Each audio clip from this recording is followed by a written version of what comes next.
Zone 1. Present. Zone 2. Here. Zone 3. Zone 4. Here. And ceremonial matters. Pastor Mosley, would you come up and give us the invocation?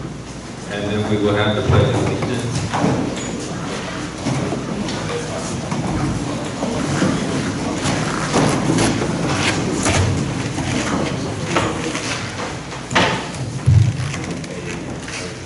Everybody is. Blessed be the name of the Lord God Almighty, the Holy One of Israel, the Lord of hosts is thy name. Oh, give thanks unto the Lord, for he is good, and his mercy endures forever.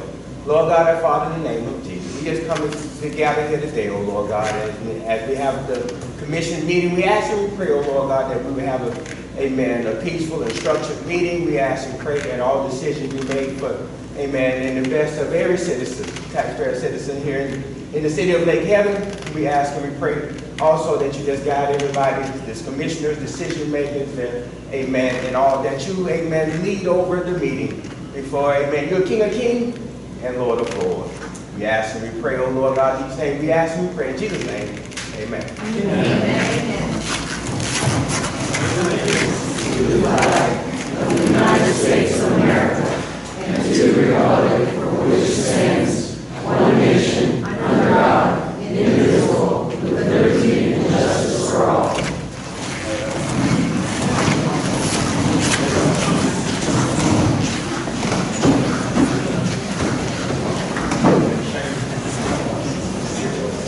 Thank you for everybody that's showed up tonight. We're going to start off if we have any modifications or deletions in the agenda from any of the commissioners. I will speak to a couple that I see.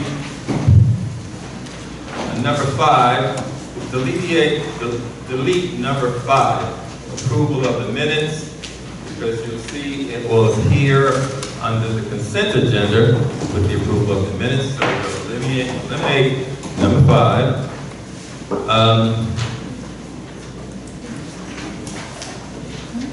On 13, which is the Commission City Administrator's Report, A and B, the update on the ECHO grant and the Volusia Forever, that will be behind the rest of the agenda. The reason for that is because it's probably going to take a little bit more time. So for that reason, we put it at the end. So the first one would be the city impact fees discussion. That would be the new A of 1. The next one will be the update on the vacancies for the advisory board. It will be the VTR discussions. March events reminder. And then we go to the update for the Lake Helen Echo project. And then the last one would be the Forever Lake Helen, Volusia Forever Lake Helen Conservation Project. Is that all okay?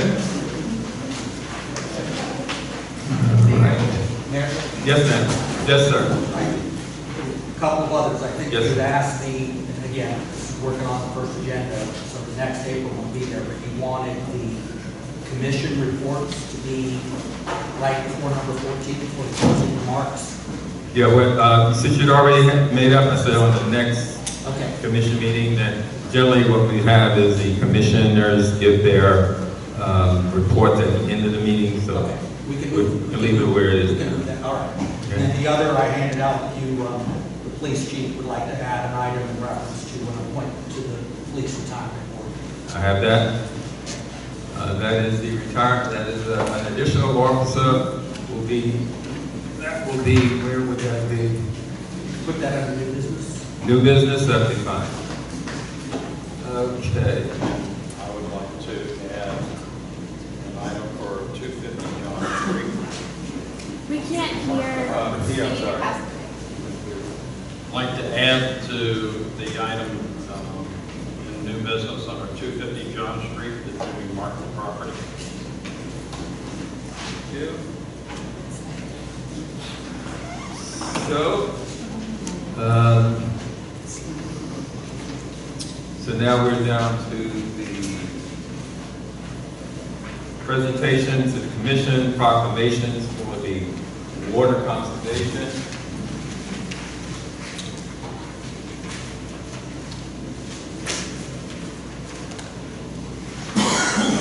Proclamation, the mayor's proclamation, so all the commissioners and chair have to sign it. It reads this way, and this is for April, declaring April the water conservation month.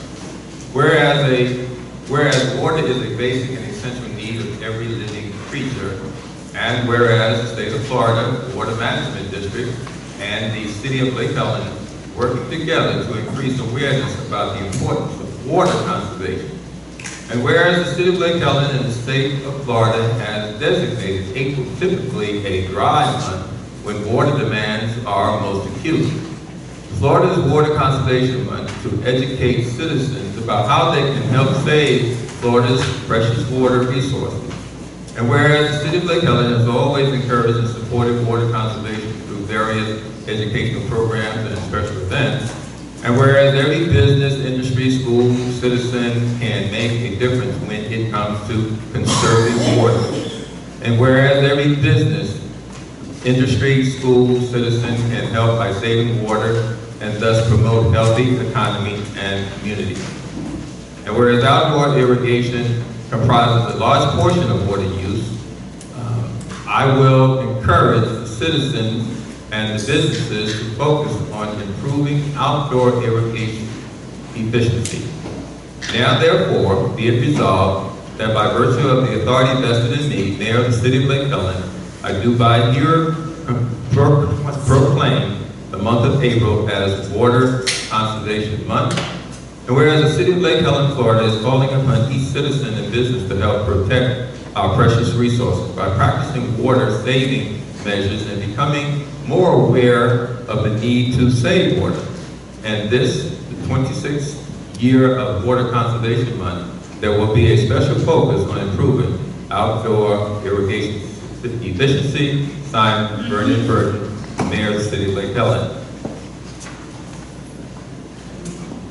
This was an application that was sent to me, and it helps and can help a lot of people that are hurting from this particular. This is called Problem Gambling Awareness Month. And whereas problem gambling is a serious public health issue affecting 1 to 3% of the general adult population, and often results in personal financial, family, legal, and other costs, including high risk of suicide. And whereas it is estimated over 200,000 Florida adults of diverse ages, race, ethnicity, and socioeconomic status suffer from past year gambling problems.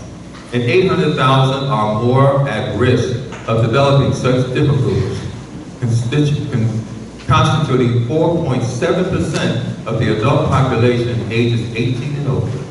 And whereas it is a further importance to note that these statistics do not account for the youth who are increasingly and deceptively being exposed to gambling concepts and are in increased risk for developing gambling-related problems.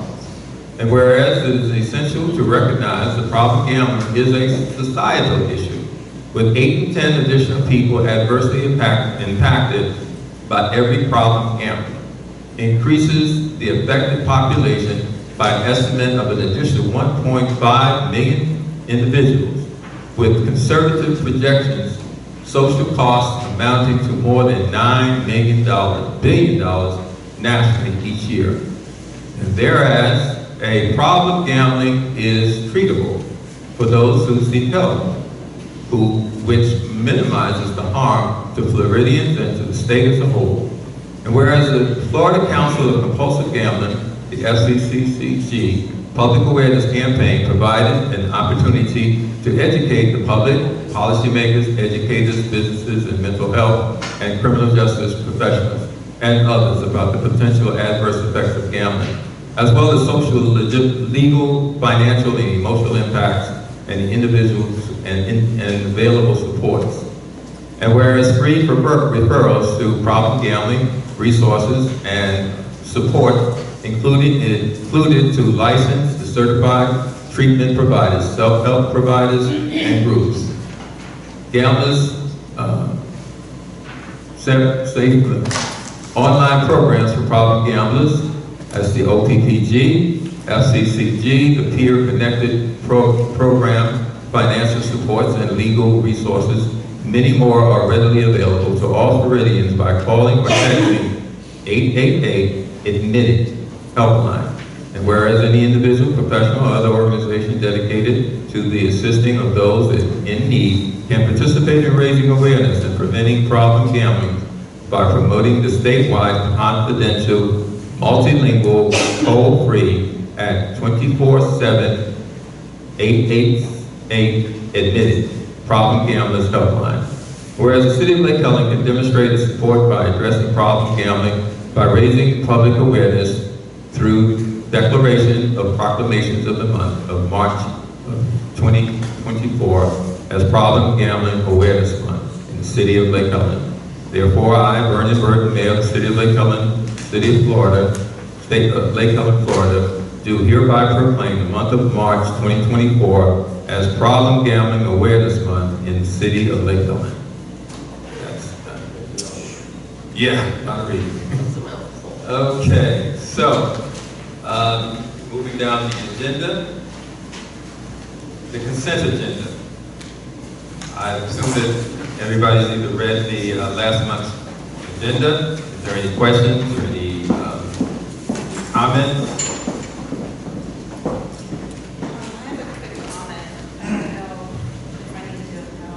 I have a quick comment. I recall on 9A from last month, we made a motion for staff, directing staff to provide recommendations on a donation policy. And I've since spoken with Mr. Gleason, referenced that. We have plenty of time on that because, we'll be planning our budget. So I do believe that this is going to come back up at budget time, but I just wanted to confirm. So that was 9A? Yes, from last year. Since I heard no comments on the approval of the minutes about accepting the bills paid, if anybody has any questions about the bills? Questions? Yes. Yep. You got my card? Okay, hold on one second.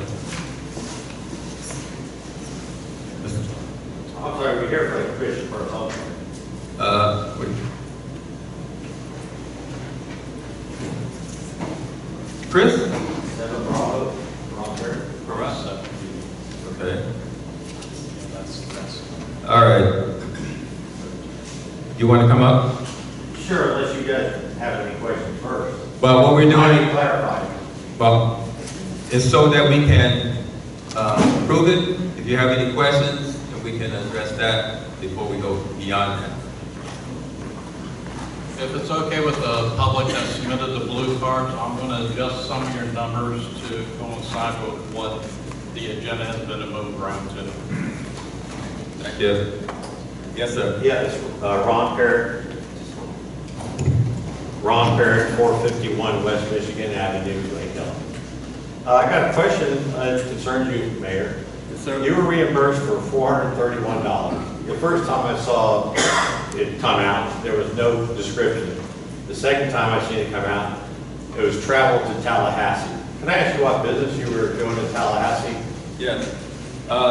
It was talked about the City of Lake Helen as well as the Boys and Girls Club, which I'm a member of the Boys and Girls Club. We go up for an annual advocacy day. And they advocate the state of Florida because there are about 33 clubs throughout the state of Florida. And in the city, in the Volusia County Flag Club, there are 9 clubs.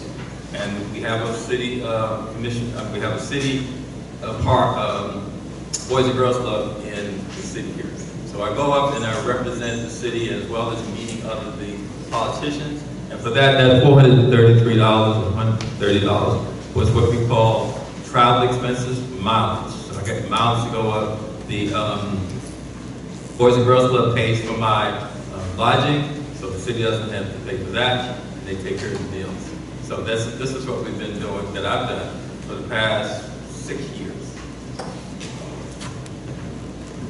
Is the commission approve this? The Boys and Girls Scout Club should be paying for your travel. That's my view. Okay. Okay. Second question, I noticed there's like 7 TD service cards. How many credit cards do we have out? Because they totaled up to $10,000 this month. You know, who has the credit cards? That's Because fine. years ago, we had problems with too many credit cards being out, and they got reeled back in. I'll let the clerk answer that. There's just one? There's one credit card. All right. Somebody likes it. Who has the credit card? You? They just come to you to purchase. All right. And I also made mention of the fact when I looked over the bills that it showed my travel expenses, but it had a blank space. So I did speak about that. It was, I would call it an oversight, but it was something that I also recognized. Thank you. Thank you. Okay, on the bills, yes? You have a card? Yes, I did not, I'll give you one. Following up on Mr. Perrick's comment, did the commission give some type of direction on what they wanted you to represent them on? Any pinpoints that you were talking about or discussing, representing the city? No, they did not give me direction, primarily because the fact that when we go up, we're representing the entire Boys and Girls Club as well as the city Vic Helen Club. So the funds that we get from that club will also be available. So it was not something that we were given directions on. What we do when we go up is to speak to all of the representatives. The benefit that we have by going up there is that the representatives that would be on the committees that also would sign checks or send money over, they're people, those are the representatives that we can also represent our city in other measures. I understand that. I know you've done that previously, being on the dais as vice mayor, but my question is what direction did the commission approve to have those expenses and to have those discussions? I'm just wondering, because you went up to represent the Boys and Girls Club, and then you also spoke with representatives. So I'm just wondering, why would the city pay those type of expenses when it wasn't, you work as a body, not just the mayor, you work as a body together. And I mean, that opportunity, if you have that personally and have those conversations, personally as Vernon, rather than representing the city as the mayor. Well, anywhere I go as the mayor, I'm representing the city. At what capacity? As the mayor. Wherever I am, whatever event that I'm in, and I can show you my schedule, wherever I go, where the mayor is representing the city of Lake Elk. That's what my job is. I believe that if it was given the opportunity for the commission to give guidance on some of the topics that they would have liked to have mentioned, that it would have been more acceptable. But I didn't hear any votes or anything in regards to expenses prior to. It was discussed and it was approved. For expenses. Yes. Okay, I'll go back and look. That's just mileage, it's not expenses. Well, There's a there's difference. still an expense to our Thank you. taxes. Thank you. Anyone else?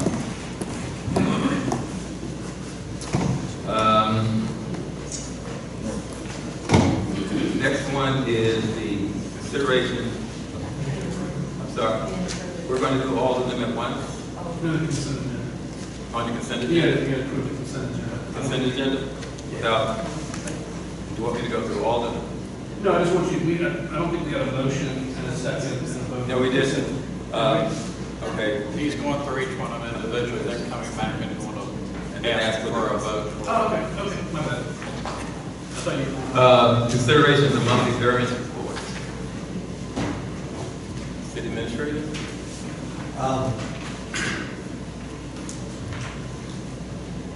I know when I I was interviewed and early on that I've been told that members have been asking for some time for a monthly report. Can you speak up?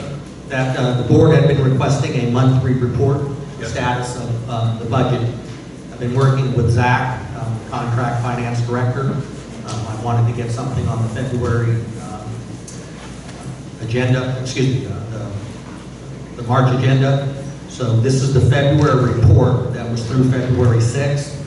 And it's a format that we'll be using going forward. The difference is that the timing of our meetings being the second Thursday and the reconciliation of the bank statement, credit cards and what have you, won't have this report be in the packet ahead of the meeting time. So the report will be 1 month behind. So each month, so when we talk on April, you'll be looking at the official February report.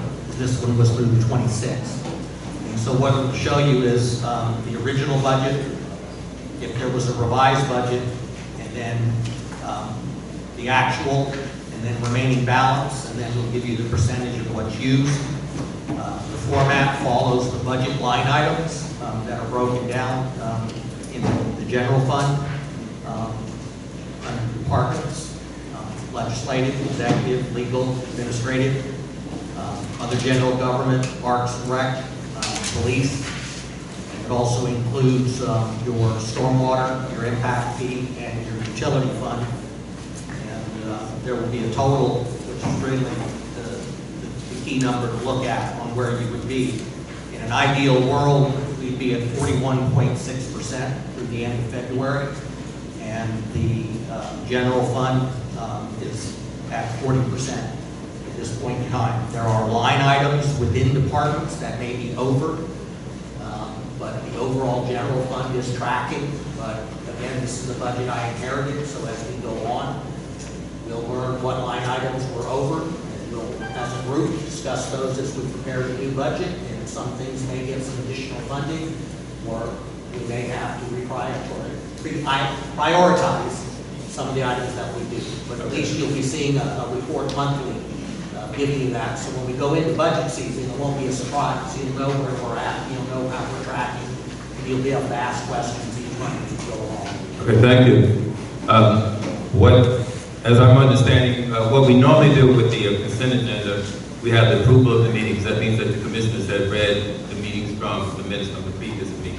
If there's any questions, it will be brought up. Accepting of the bills, just like we just went over the bills, and the commissioners would then go over the bills, and then that would be something that we would have to either discuss or a question be brought up. The other thing what City Administrator just mentioned is that this is something new, which is a monthly variance report, which will be another part of the review that the commissioners will have to do. So expecting that the commissioners have made that review, and that the consent agenda is now, I'm calling for a motion that we can approve the consent agenda based on the things that we just now heard.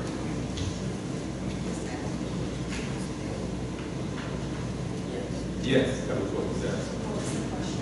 Yes. What was the question? He requested a motion to accept the consent agenda as read. Yes. Make a motion to accept consent agenda. Mr. Bishop made the motion. Is there a second? I'll second. Mr. Rutledge, second. We have a vote. All in favor? Aye. Any opposed? One opposed? Two opposed? Three carries. It passes. Moving right along to old business. Last month was the Black History Month, and before the end of, because so many things are going on, we did not get a chance to read the proclamation to observe Black History Month. We're going to read it now and it was back. Oh, that was done?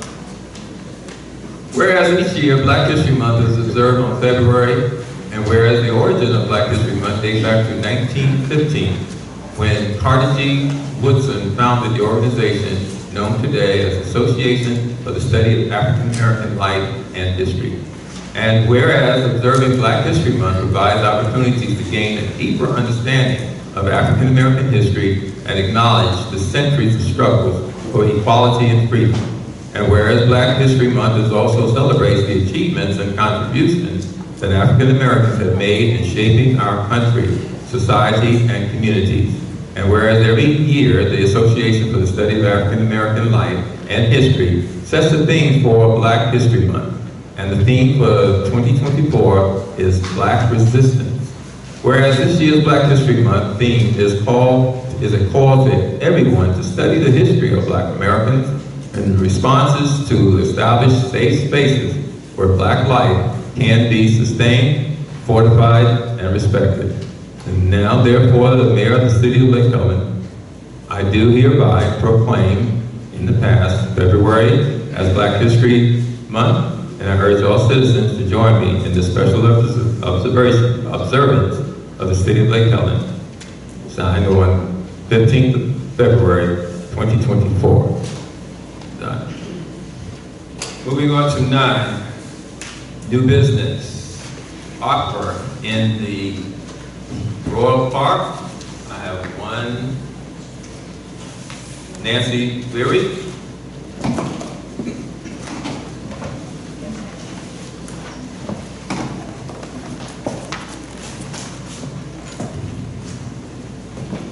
Nancy Leary, 435 West Delaware.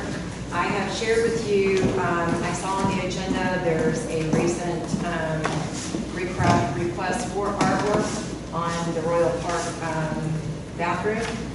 And I wanted to do a reminder that I spoke about this 2 years ago with the Dead City Commission in a series. I have shared that with you all and given you a little backstory on that for those of you that may not have been here. When we consider doing the murals, I think that we should incorporate all of the issues, environmental, teaching, all of the things, not just the City of Lake Helen, but as you can see here, I've incorporated the park, the lake, and all the attributes of all of them.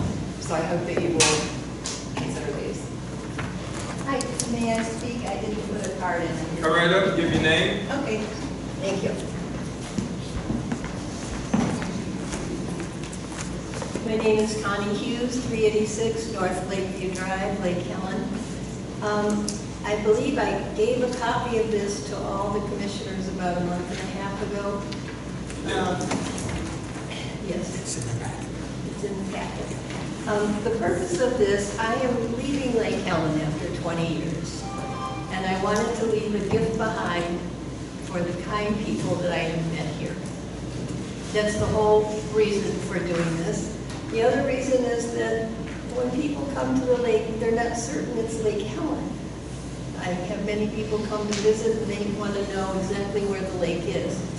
So I asked, I have made an appointment with an artist who is ready to go, and I would be happy to give this as a gift to the city of Lake Helen for the years that I have been here. And I hope you will approve the matter. Thank you very much. So your request is that you will, you and I spoke about this. You said that you had a friend who was an artist. No, I have the lady owns the creative space in the land, does murals, and she has put together this design and is ready to go, and I'm willing to pay for it, and I hope you will approve it. I understand. Thank you. Nancy, I know Jenny Beth. I'm friends with her, and I would be willing Can to work we with keep you. all of the conversation this way? You have 3 minutes. You have yours. I know Jenny Beth. I wasn't sure who had submitted that artwork. I know Jenny Beth. I'd be more than happy to work with them so that we have something that, like I said, that's educational. And although that says Lake Helen and it's cute, this is real. If this brings together all of the elements of the lake and the park, it really shows the history. There's one of these that is planned, that I have planned for each one of the parks. I've done the mural work here. I was the first one to bring the murals here, and it's been a long process the last couple of years for different reasons. I would really like to see us step up and showcase, and I have no problem working with Connie or Jenny Beth or anybody on this. Thank you.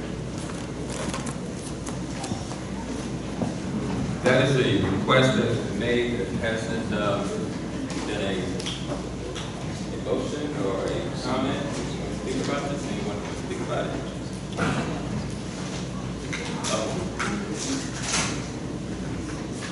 I think it's wonderful that we have two individuals that want to enhance our public spaces with artwork. What a beautiful thing. It sounds like you all are willing to work together, so my suggestion would be that we, if that's agreeable to both parties, that we just move forward in that way and approve some type of combination. This is a gift I want to give you. If you do not Okay, want so my just- gift, then I want no part of it. Okay, I understand. Thank you.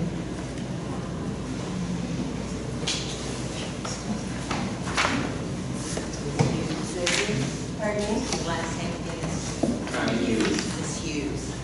I'm sorry that you feel that way.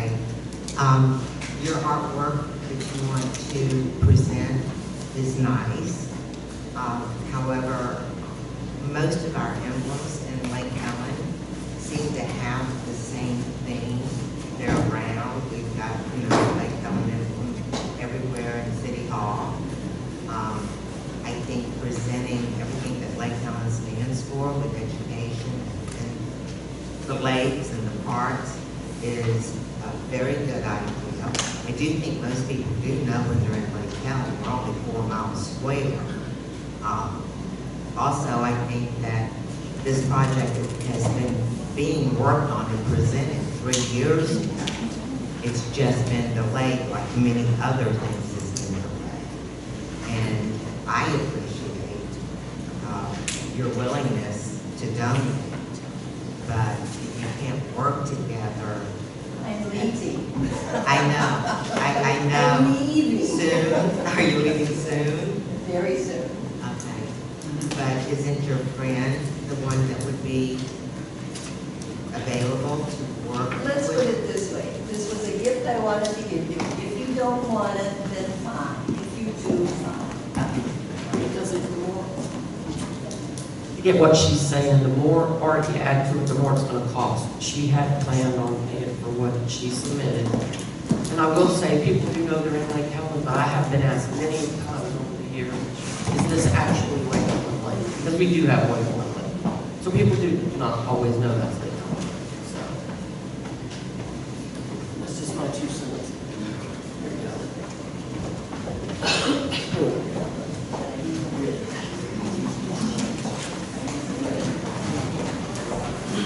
Well, this is nothing against you, Ms. Hughes. But when I envision your artwork, I envision something that depicts past history of the area that it's in. And even though a lot of people, when they get into town, we don't have that many signs that says Lake Helen Lake or says Royal Park.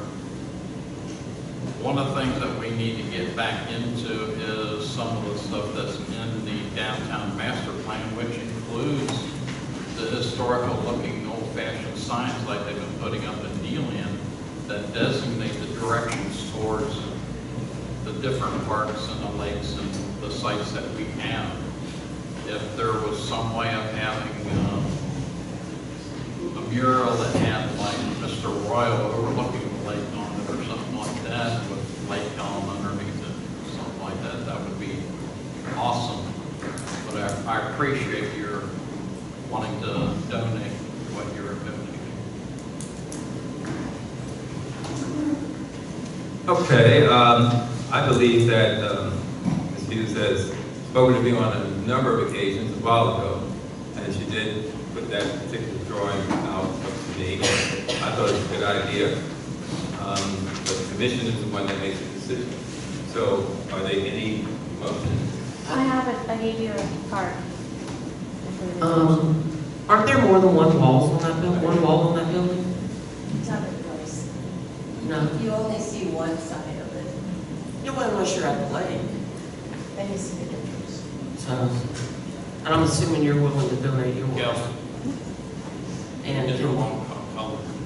I'm sorry. Oh, it's okay. There isn't any blue. There was there's no more.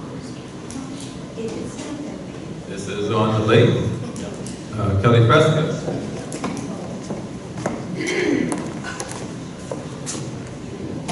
I was just going to emphasize that Ms. Wary had offered to do this also as a donation on all of the projects that she's presented and discussed with the city prior. So that, am I right? That's still, thank you for mentioning that. In our downtown master plan, it includes artwork that represents our history and our culture. So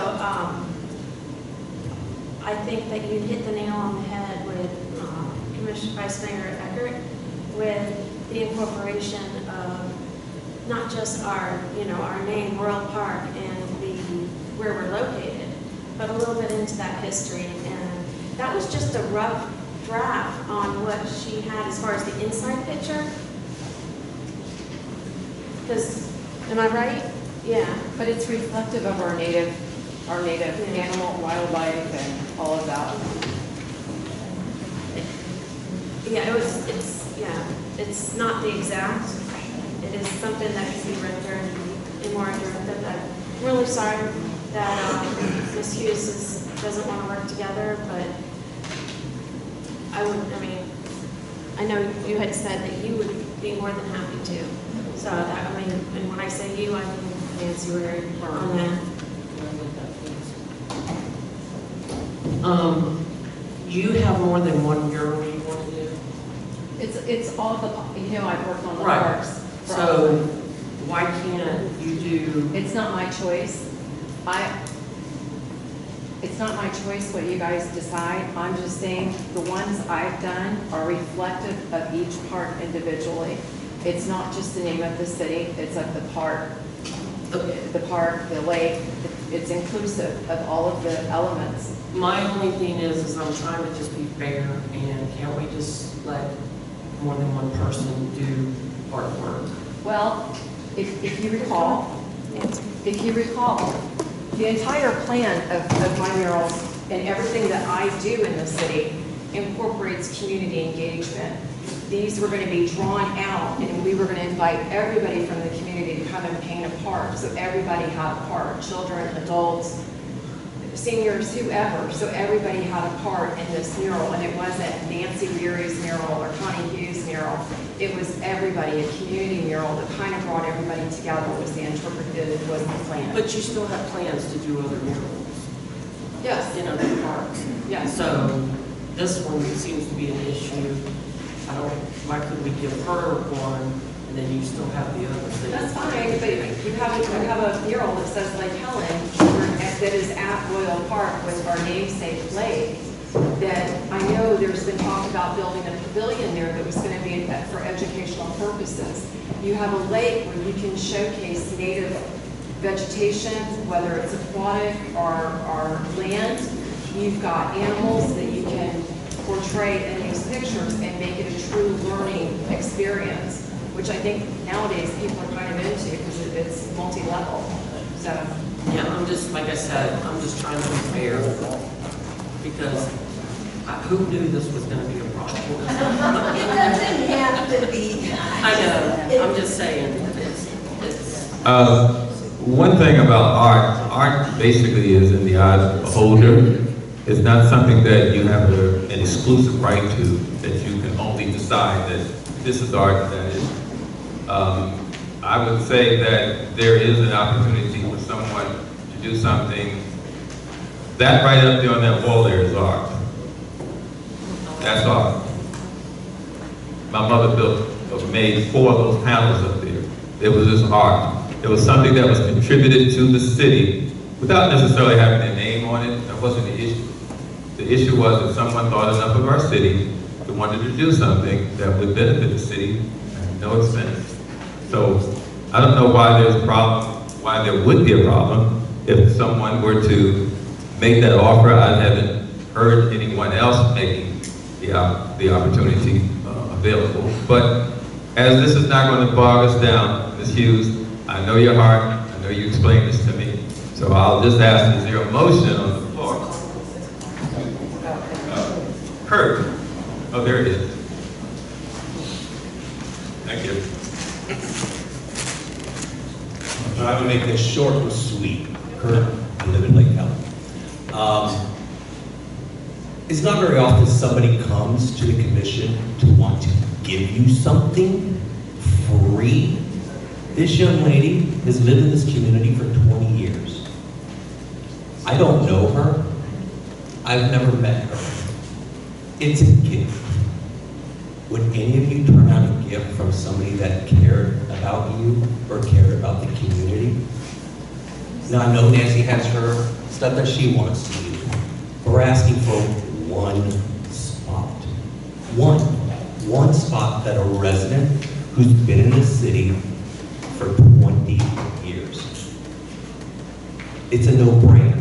Really, it is. And if anybody votes no on this, shame on them, because then you really don't care or have any concerns about your lifelong residents that have been here for so long. And that's all I gotta say. Thank you.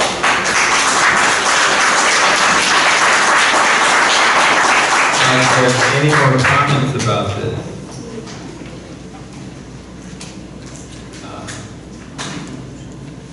Okay, I'll take a motion. Motion? Yes. I make a motion that we allow Connie to do the wall at the lake due to the fact there are others still available. Do I have a second? No second? Comments, please do.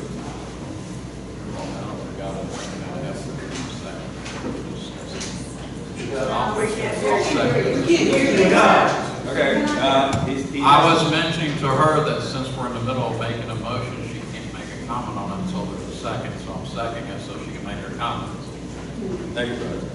Okay, so it seems to me that we could accommodate both. I mean, we have, this does say Lake Helen, and I know that Ms. Beery's also says Lake Helen.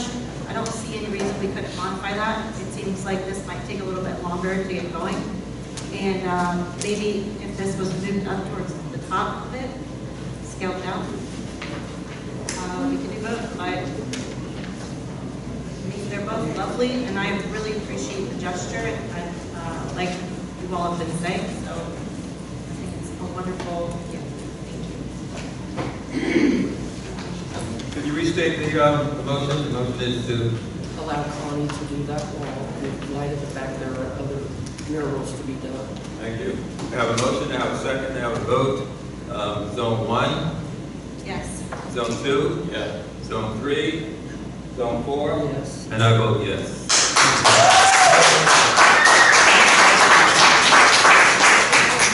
Thank you, Tom.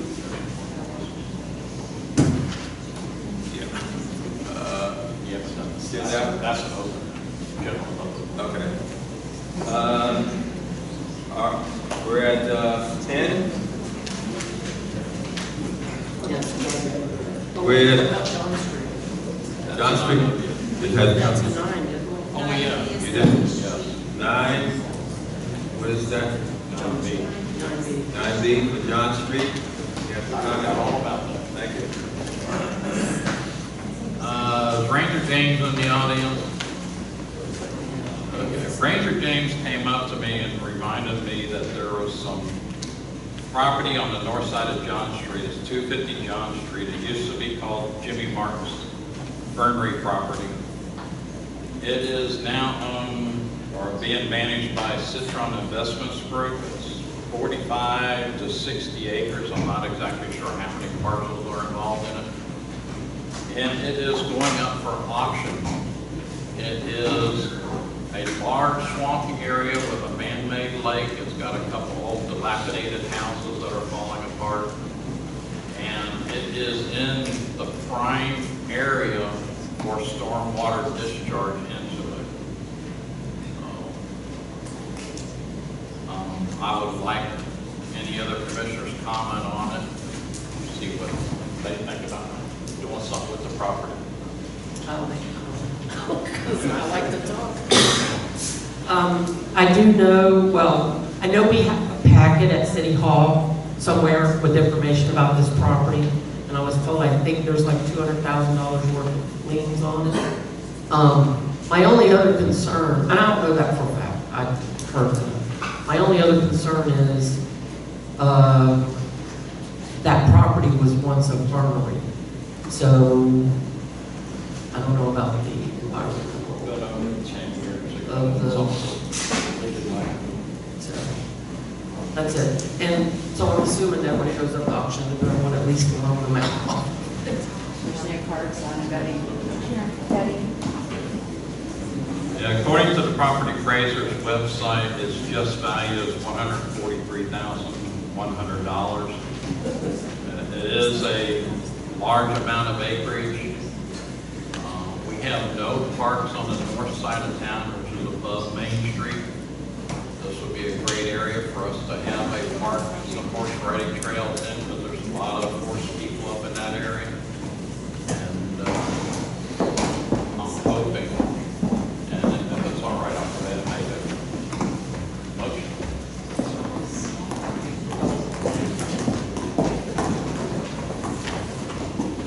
Do you have a comment on the video? Video request on John Street.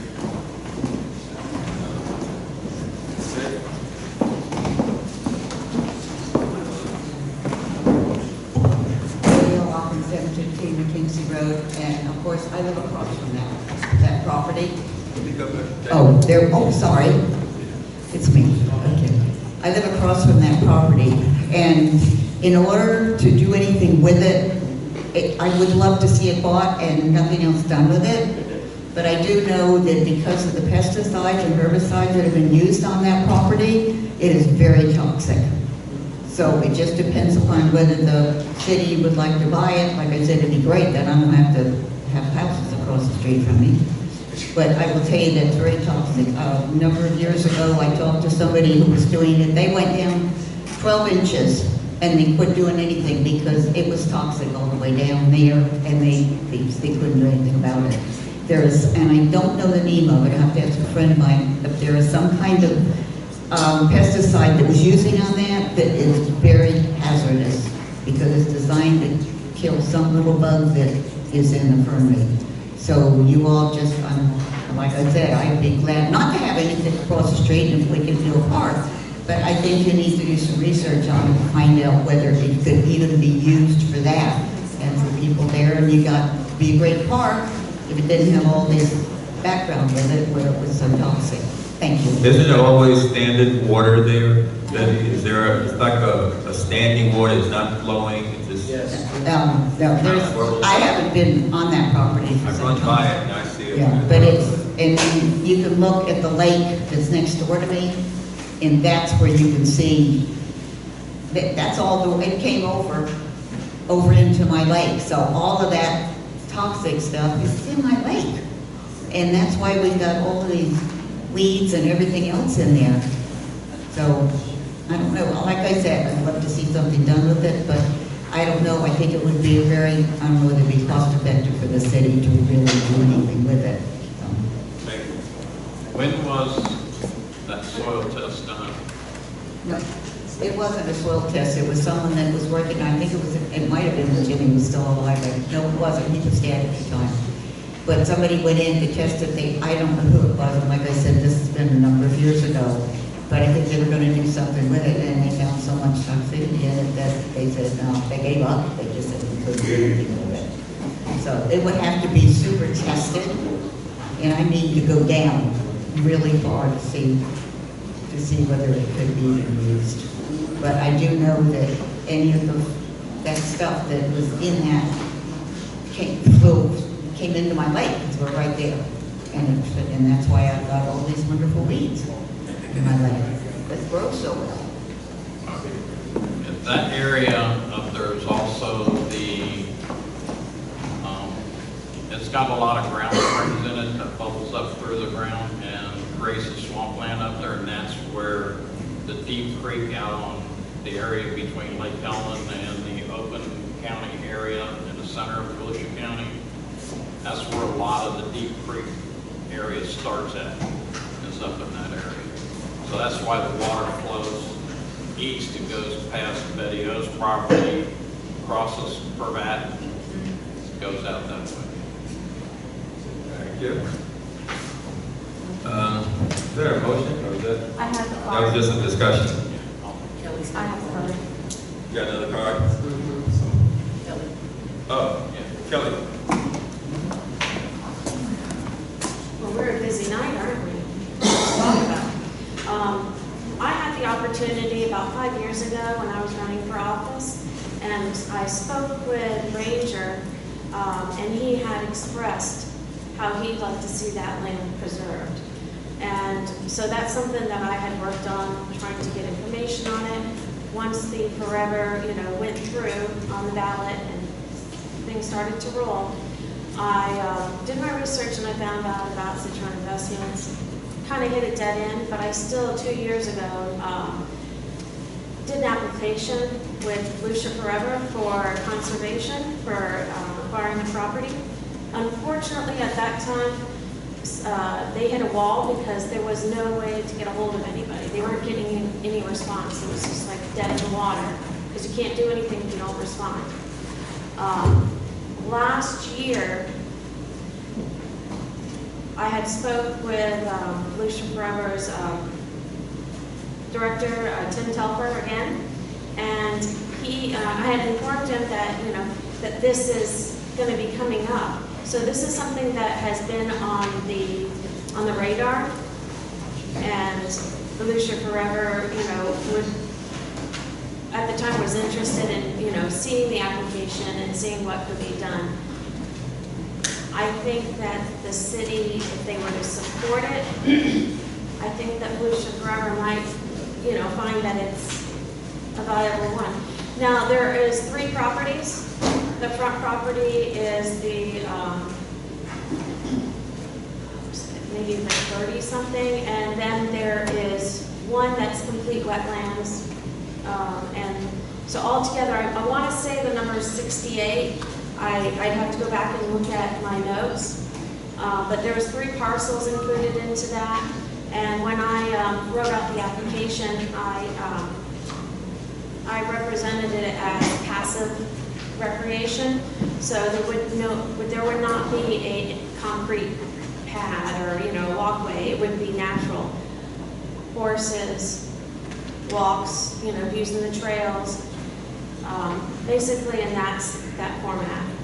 And there usually is a permission to put a small structure for bathrooms and parking for handicap. I think that's the only concrete that goes into that. So just to let you know, I do plan on nominating it again because it is coming up for auction, and it would be a great time to discuss that with Lucia Forever.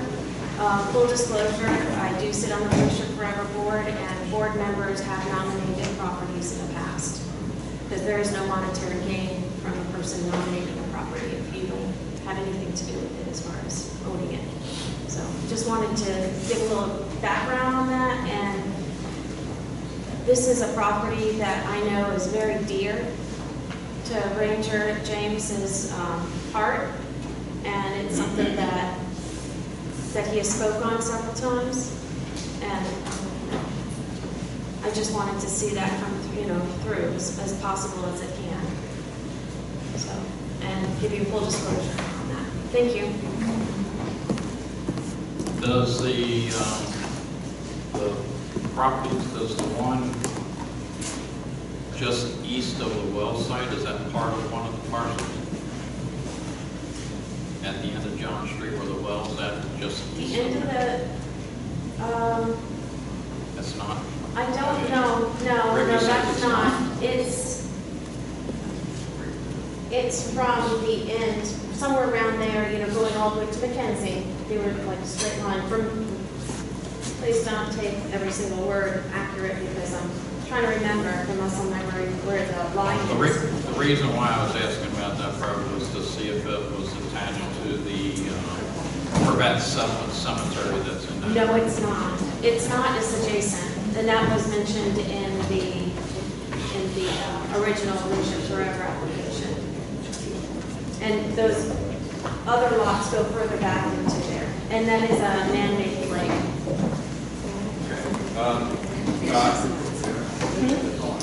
Todd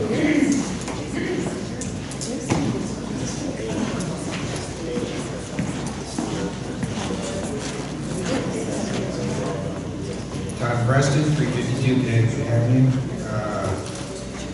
I don't have a position either way on buying that property, but I would just think the city would have a fiduciary responsibility to do an environmental study on it. Jump in over the course and buy the property.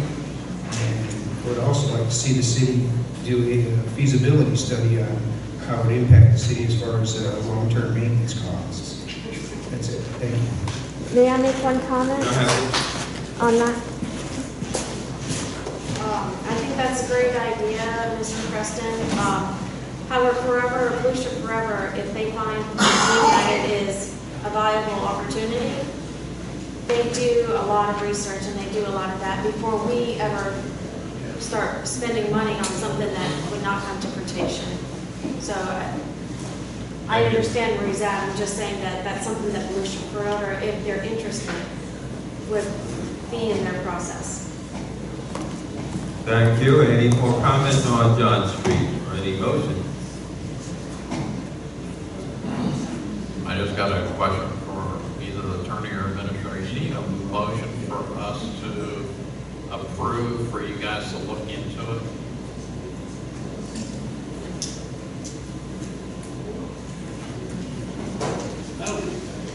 You'll probably need to give, if you want direction to look into it, yes, just give us direction to look into it. I don't know, I think it's a foreclosure action, that's why it's going up for auction, we don't know when the sale is. You can't do much in the way of inspections when you buy property at foreclosure sales. So the bank will have a large judgment.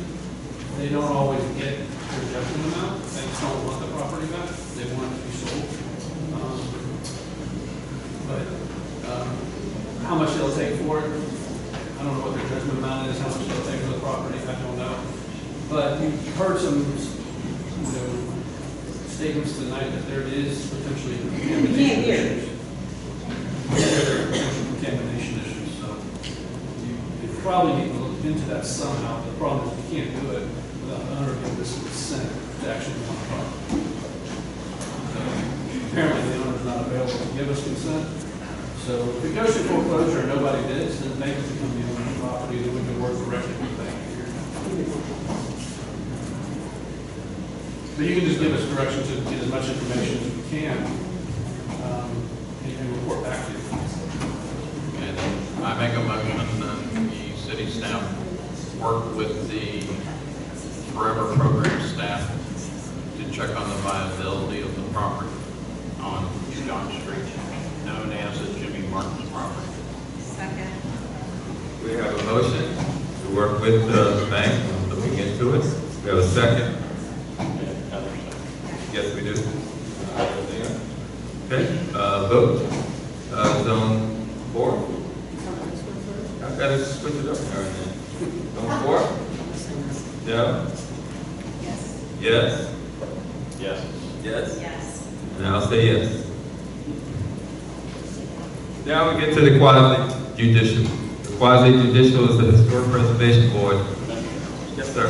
There we have the chief's addition. Oh, that was slid in there? All right. Yes. Retirement. Chief Mullen?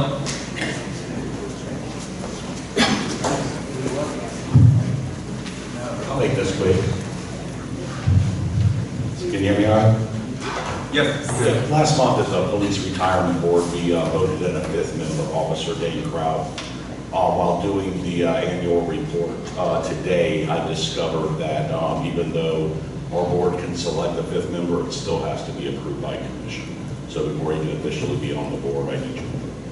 Okay, can we make a motion to put Dane Crump on the board of the, as the 5th member of the Police Retirement Board? Motion by, everybody make a motion? Okay. Roger make a motion, now I get a second. Then we'll second, and vote, all in favor? Aye. None opposed? Thank you. Chief, can I, while you got you up here, I did speak to the city administrator on the 29th of March, Manning, The Valor Awards? Right. Yes. Do you have somebody? Not right now. All right, before the 29th, please find somebody. You guys are doing a hell of a job. Absolutely. Okay, thank you. You're welcome. Okay, now we have the quasi-judicial hearing. Before I begin, is there anyone here that's had any ex parte contact with anyone or any property? No. Okay, then I'll read the script. The Historic Preservation Board, at its last regular meeting, used the criteria set forth in the City of Lake Elton Land Development Code to review and to complete applications and accompanying summaries. Staff requests that the City Commission execute the attached certificate of appropriateness for each application. All parties shall be given the opportunity to present evidence through documents, exhibits, testimony, and other means. All parties shall be given the opportunity to rebut evidence through cross-examination or other means. The applicants will be responsible for recording the executed certificate of appropriateness with the Volusia County Clerk of Court. There are 4 properties listed. I'll name them by name, and then we can either take a motion to put them all together. 311 West Delaware Avenue. That's a new SFR. What does that mean? Single family. Okay. 351 West Michigan, new screen enclosure. 131 North Euclid, a new roof. And 261 North Lakeview Drive, a new sunroom. Can I get a motion? Make a motion, we approve items A, B, C, and D, quasi-judicial certificate of appropriateness. Do we have a second? Do we have a second? Do we have a vote? All in favor, say yes. Yes. Aye. I am including, and there is no no's. It is passed. Public forum. Public forum, we kind of run out of yellow cards. But if you have a yellow card, if you wanted to just come up and to have 3 minutes to give whatever, I have got Kelly Presser again. Oh, you want this? Oh, this was the yellow card. This was the That blue was card. a blue card. Yeah. Okay. Just looks yellow. Right. Just Yeah. Just, public comment, Betty O, and that's for the Strawberry Festival.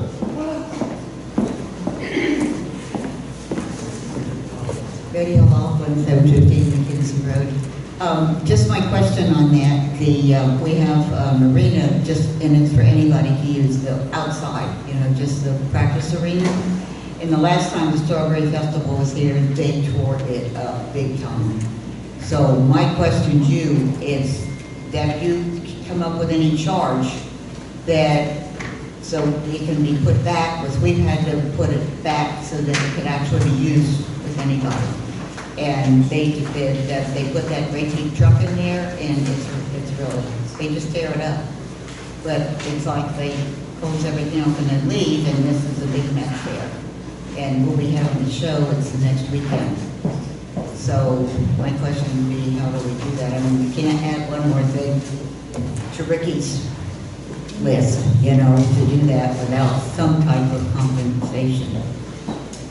Okay, so. And we'll do the best we can on it if we have to, but I think that if they're coming in to do stuff, they need to be responsible for that. And actually, they should put it back again, because we've had people that have been working on it and trying to smooth it out. Ricky did work on it, and one of our when we had the show there a couple of weeks ago, they did work on it too. And so it really needs to, but somebody had said that to me, and I just wanted to bring it to the city's attention on that's all. This is for prior experience that you've had with the previous Strawberry Festivals, that this was something that you found that was a problem after they left? Yeah, they did it, because they did that big monster truck, and they ran it in that arena, and it just kind of carried it up. I mean, I think they're kind of cool myself, but, nobody can go into that arena with a horse when they leave it in the condition that they left it in. That's my only comment on that. So I don't know whether anything's going to be done about it.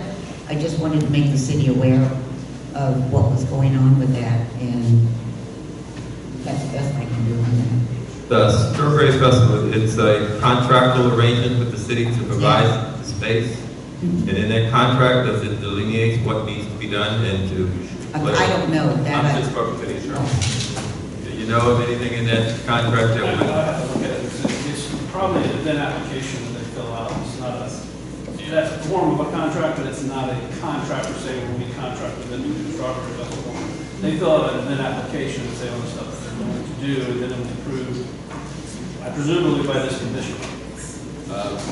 Can I ask my city public work director, do you have any comment that you would either have history, knowledge of? I wasn't here last year on it. That's right. Okay. All right, so we kind of. I don't think it'd be unreasonable. I mean, I can get a copy of the Strawberry for the application, but I think it would be reasonable for us to say, you got to restore the property back to the condition it was when you went in there. Yeah. So that would be reasonable. Even if that's not in their application, we'll tell them you've got to do that, or we should collect a deposit so that we keep the money if they don't do that. When was the Strawberry Festival contract? I think we approved it in November. November? There was no meeting in November. October. It was an application, when we say contract, they came in for a special event application that was approved by the commission. I can't remember what it was. Then it must have been done in October.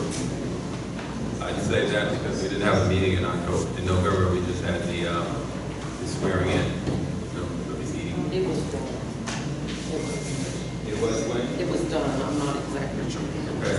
It So was done. I just asked that the attorney to review that document and to, if there's any update we need to, that we bring it to the attention of the. Well, there's really no time, isn't it? It's this weekend. Yeah, it's this weekend. There's no time to bring it back to y'all. Just say that you expect that they will restore the property to the condition it's in as it is now. And it may be in there in our standard form language that they're going to clean up the property and everything. They did clean up really good the last time, I just don't know about that. They did clean up last time? Trash or anything. Is there a contact person that we? Yes. You have that? I'll leave that. Well, I'm sure staff can reach out to them and say, hey, just, as you're talking about breaking it, making it smooth, I guess. Getting rid of the truck ruts. Okay.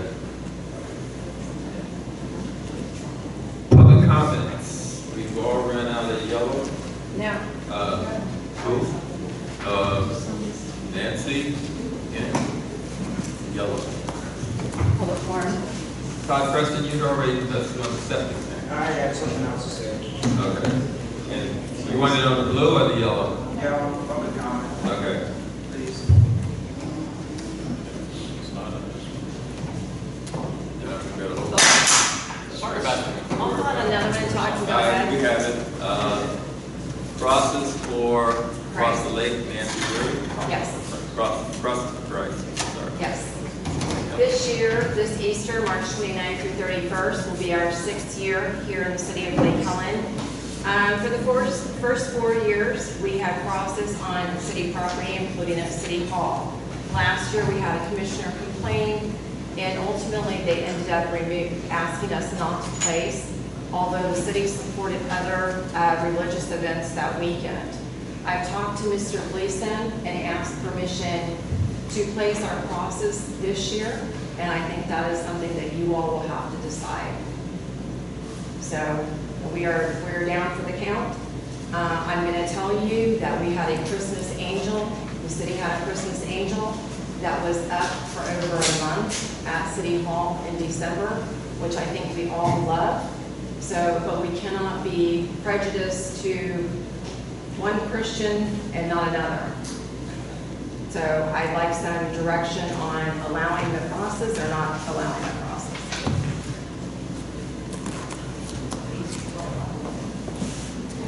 Yeah, I agree. There's been quite a bit of discussion about this. Can you hear me? No.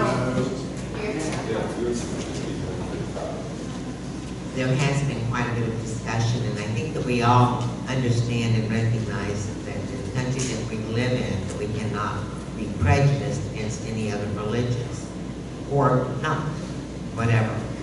I personally think that Crosses for Christ is unique, and it has been going on for a while.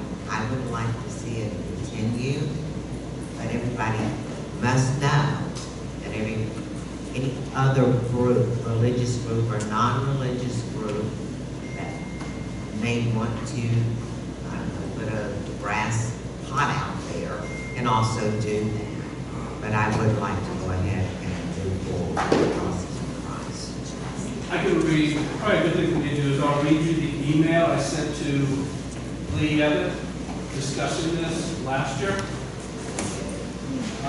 The email me asked a question.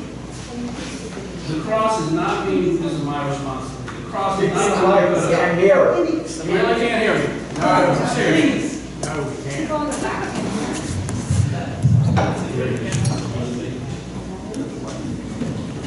Can you hear me now? Yes. Sure? The cross is not being put up by the city as an Easter decoration, but was being placed on city property by a private party. This creates two issues. First, if the city is going to allow a private party to put a sign on city property, then the city basically opens it up to anyone to put a sign on city property. The city could not permit one private party to place a sign on city property because the city supports the message, but then deny a sign proposed by a different party because the city does not support the message. Basically, the city can say no signs or has to allow just about any sign. The second issue is that the cross at Easter has an obvious religious message. Even if the city owned the cross, it would probably be a violation of the Constitution to place only a cross on city property at Easter, just as it is a violation of the Constitution for a city to only place a nativity scene on city property as the only Christmas decoration. Courts have said that violates the Constitution, and to be legal, the nativity scene must be incorporated with other Christmas decorations. That is why in the past I've advised the city to add other Easter decorations with the cross. That's my same opinion. That's my same opinion now. If you're going to allow crosses, I would put other things up there. And we've done that. And make Easter We've done decoration that. incorporated as part of a Christmas decoration. I mean, Easter decoration. That's what I I said. think there's bunnies out there. Bunnies, eggs, Yeah. whatever. Just don't put crosses, because that has obviously religious connotations. Courts have said you can't put just a nativity scene. I think there's been enough discussion on it that we all kind of got it. Yeah. You know, it's kind of. So that's still my opinion today. Okay, Carter's been up here, 50 Shade Book.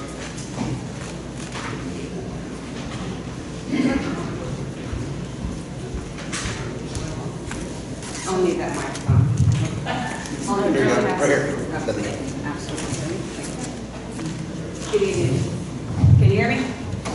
My name is Cynthia Schaefer, and I reside at 459 South High Street here in Lake Helen.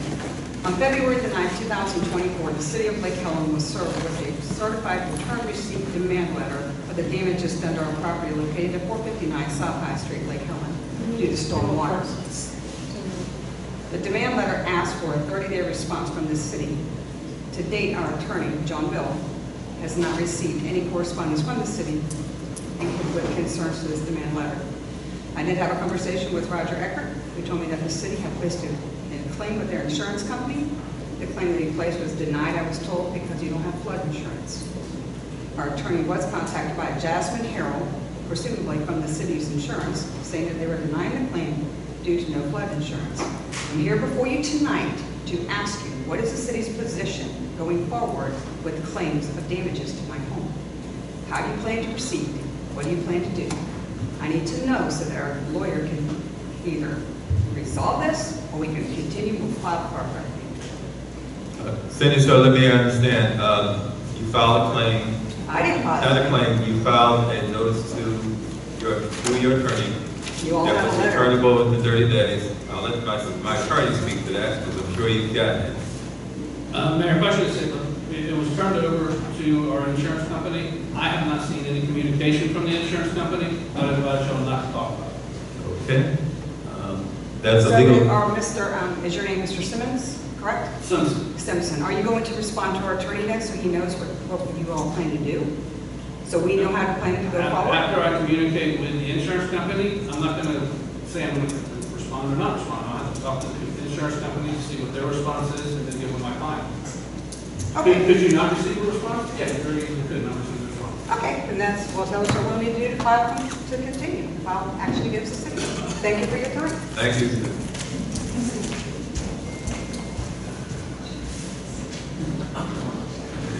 Cindy, William Cherry.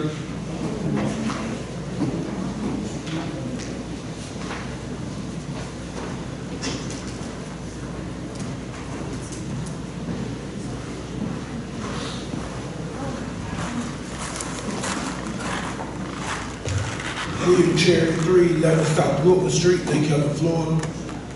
I'm here about the city ordinance for the sidewalk for the build. My permit for my new construction home was submitted on 9/6/22, approved on 10/24/22. The sidewalk, or the sidewalk, whatever the sidewalk permitting for the sidewalk for the new construction was approved for 6/8/23, but they still wanted me to put the sidewalk in front of my new construction home to get my CO. That's one of my holdups, to get my CO for my home. And that's not in my budget to do that. I have my site plan that was submitted to the city of Lake Helen at the time, approved before this ordinance came out. So I'm asking Lake Helen to override me to put a sidewalk in front of my home. Also, I want to say I put a fence on my sidewalk, I put a fence in front of, on my property on 3/6 of 22. It got the final on 12/3 of 22. So I don't have enough space to even put a sidewalk, so I was forced to pay into the sidewalk fund. So I'm asking, again, humbly asking Lake Helen to override my sidewalk, the sidewalk ordinance for the new construction. Have you spoken to anyone in City Hall, the permit person? You have some comments on that?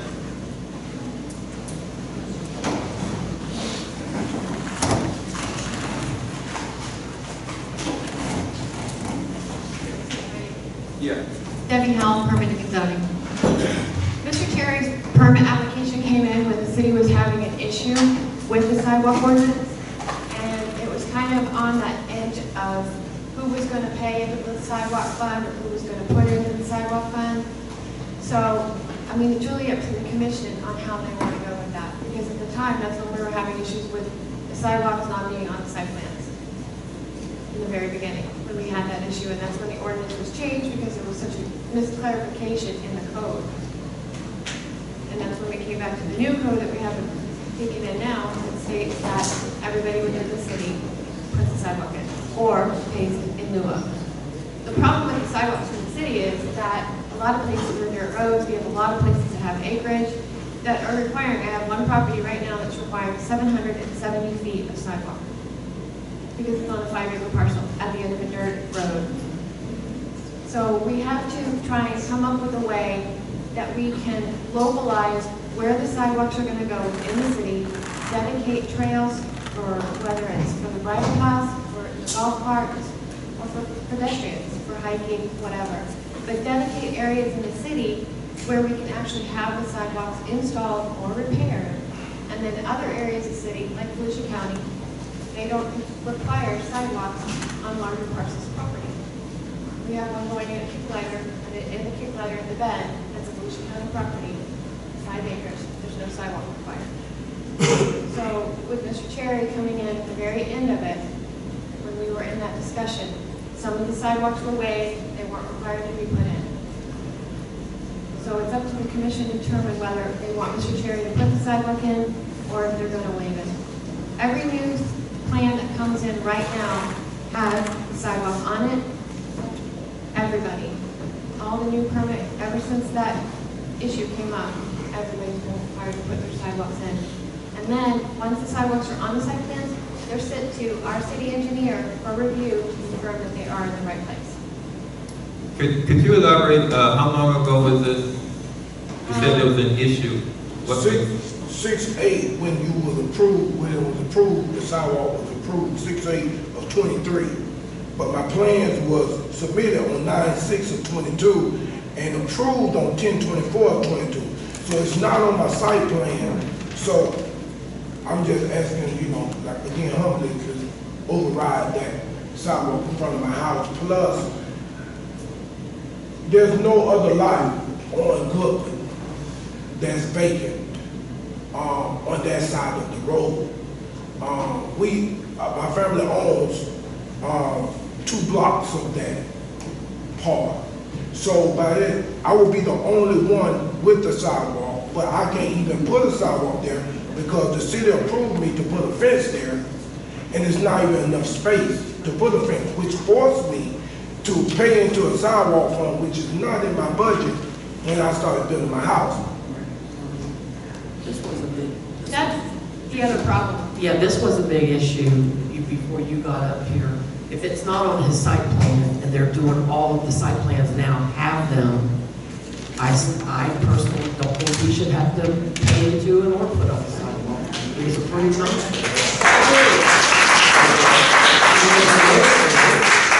That we don't make him put in a sidewalk or pay to the fund.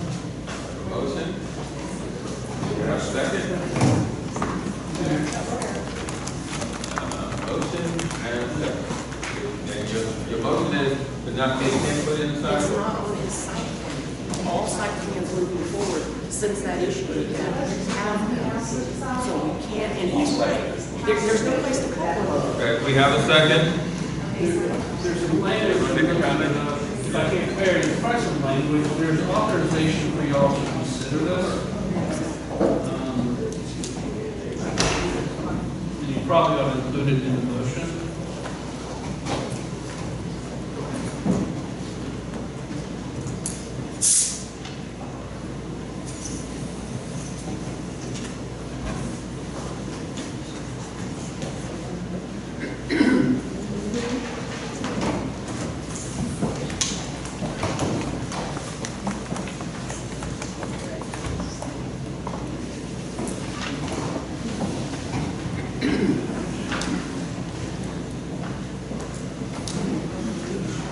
There's pursuant to section 11.05.00 subpart 2, it says, our code requires that any construction abutting collector arterial roads have a sidewalk. And it says, subsection 2 says, the city commission may grant exceptions to this requirement when finding a sidewalk is not practicable.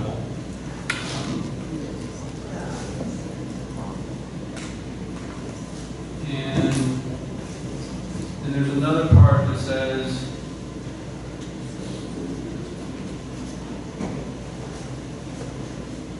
then it talks about the payment in lieu of a fee to be paid, which you referenced, if it is determined by the city commission that the public purpose will be served by applying said fee to an existing or planned sidewalk linkage rather than constructing the sidewalk on the development site. We had this issue back in June. There was one developer who didn't have it on the plans, the sidewalk. At the time, the way our code was written, when you built a single-family home on an existing lot, you did not have to submit, I think it's called a development plan. And when you didn't have to submit a development plan, that meant that's where the sidewalks would show up when you submitted a development plan. So a single-family home on an existing lot was not required to have a development plan, and that, by default, gave them the ability to get a permit without showing where the sidewalk was going to be because there was no development plan. It doesn't apply when someone comes in for a subdivision. Subdivision regulations require that they show where the sidewalks are going to be. So what we're really dealing with is existing single-family lots, not a new subdivision, and the property is located on arterial or collector, or if it's in the gateway, I think it's also required. And so the first time it came up is when the property owner on a corner was not required to put in a sidewalk on either side on a corner street. As a result of that, I did prepare an ordinance to try to address the issue and presented it to y'all. And you sent it to the planning board for them to review and come back with recommendations. And I don't know what happened. I think it's still in the planning stages, because we don't know, it's really messed up. Because what if he's actually, it's gonna look ridiculous to put a sidewalk there. He's gonna have the only piece of sidewalk. So I think it would be recommended to say that, as part of the motion, if you're going to waive it, obviously it'd be better if this is an agenda item so y'all can see the evidence presented to you to make a decision, so you have to make an informed decision.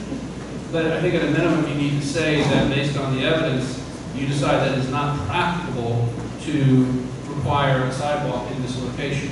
So we want me to say that? If y'all want to make that motion, I would add that to the motion. Okay, I make a motion that we. You got to amend the motion. Amend it, okay. I amend my original motion to say that I don't, let's see, it's not, Based on the information. Based on the It's not practicable. information, it's not require practical a sidewalk. to put a sidewalk in his house. Is that okay? Is that good? That's the amended motion, and Second. Second. Okay. Okay, that's motion and second. On the discussion side of it, that was during a time frame when we were going through and finding problems with our ordinances, codes and stuff. And I believe at the time staff was developing a check sheet that they would use so that when somebody submitted something, they'd go down the check sheet and make sure everything was covered. And then after that, everything else started running differently. So he was before that occurred, so that's why I agree with what Charlie has. I did have a card from Caleb Troy. You already made a motion to have a second, but her card was already here, so I don't want to overlook her. It's related to this topic. I don't know, do you have to vote on anything before that? No, you'll probably see, I just want to hear you. We haven't voted yet. Okay, just some food for thought. I know we discussed this at the historic board meeting a couple months ago. Am I allowed to talk about, I'm allowed to talk about the past meeting, okay. We were told that the PLDRC reviewed the sidewalk ordinances and decided that they were fine the way they are. I find that a little bit not practical, especially in a somewhat rural community. My suggestion, and this, I don't know if it has to become an agenda item or if you have to discuss it, or maybe someone can pass this to the VLDRC, but I think there should be an overlay based on your zoning. If you're zoned rural, where it's one house every 2.5 acres, or you're zoned one house every 5 acres, depending on your zoning and the existing conditions, because a good amount of Lake Helen has been developed for quite a while, I think if you're in certain overlays, this sidewalk rule really shouldn't apply, because what is the point of the sidewalks? It's to bring you to the heart of town. To go out, way out into the outskirts of Lake Helen, to think that there would be segmented sidewalks that don't even really bring you into town, I just don't think it's proper. And I know it's hard to really develop something, but that would be my first thing, would be if there's an overlay, like we have a gateway overlay, we have a historic area overlay, there should be a required sidewalks development overlay, and that might help some of this. It's just a suggestion. That's it. Thank you. Can I make one more comment? Yes, please do. I agree with Caleb. I have a lot of houses that are coming in right now. And these houses sit on streets that are dirt, Prospect and Cook. I have a house going in, and they're going to be required to put sidewalks in on both sides for paved and blue up fees. We have the other one going in at 630 East Pennsylvania. They abut the villas. They're a dirt road. That's the property that has 707 feet of frontage. They're going to be required to spend between $15,000 and $20,000 to either pay in lieu of fee or put the sidewalks in. So it would be good if the PLDRC and the commission could work together to come up with some way to help everybody in the city when they move in here, when they're bringing in for their new constructions. That, yeah, they may pay a fee because they're new construction, but it's not these, some of these are $7,000, $8,000, $9,000 worth of concrete going in. So it would be nice if they could come in with some kind of fee that could be paid as an in lieu of fee, because you're gonna have half-acre lots, you're gonna have, 1/3 of an acre lots, you're gonna have 2-acre lots. I've got another one on Jackson Street, 2.5 acres. I think it's 500 feet of frontage. But they're going to provide the sidewalks. In all honesty, this is the first time I heard a response from any comment that the PLDRC made on the ordinance request. I remember there were 2 times that the chairman of the PLDRC was going to do a presentation to this body, and both times something happened and they weren't able to attend. The only other thing I wanted to add is that in lieu of fee, the fees are assessed by, I believe, who we have contracted through the city to do our concrete work, right? So they're the one who comes up with that fee. We use White House, yes. We're Okay. back on their contract. So that's, kind of another thing is like and I'm not saying anything about their pricing, but if you do the in lieu of fee, White House is the one who dictates what that cost would be. So I'm not against an in lieu of fee necessarily, but I don't know if charging per foot, especially in the larger parcels, when you get a permit, you pay impact fees, right? You're paying a lot of these surcharges to the city. I would think maybe a flat rate may be more fair than penalizing someone who might have a very shallow lot, but it's very wide. I just think that there's kind of not a one-size-fits-all fee. Just another suggestion. Thank you for that suggestion, and as we're on this one individual right now, it's probably going to open up an opportunity to address other issues. And the comment that you made about the PLDRC and the city commission need to be on the same page. Okay, I can appreciate that. As for Mr. Cherry, you have the motion, second, you have a vote, so one. I would like more information. Since it's not in front of me, I don't feel that I'm making an informed decision, so for that reason, I don't know. What would you like? So 2, I'm sorry.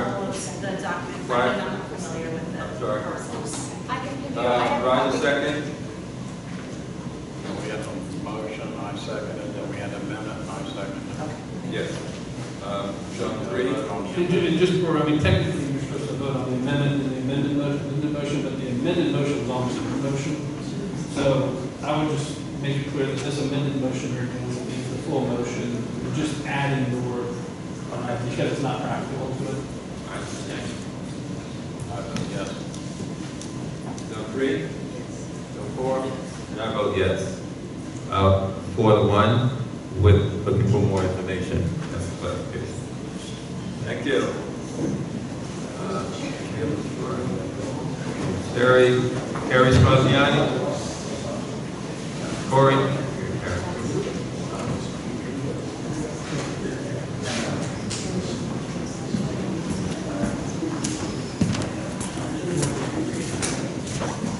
Hi, I'm Corey Spaziani, 150 West New York Avenue. This is a similar issue, kind of like with the sidewalks that I've noticed. There's a new requirement that apparently, after talking to the city administrator and stuff, is a policy that the city adapted. It's requiring any new additions or construction to require an engineered stormwater drainage plan.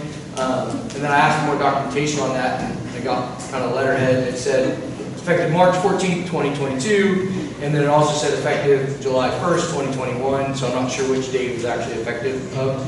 But when I confronted this at the beginning a couple years ago about a project, they said, well, Volusia County does it, so Volusia County implemented this procedure, so now we do. And I talked to Volusia County, went through all their issues. They don't have this requirement based on a blanket statement.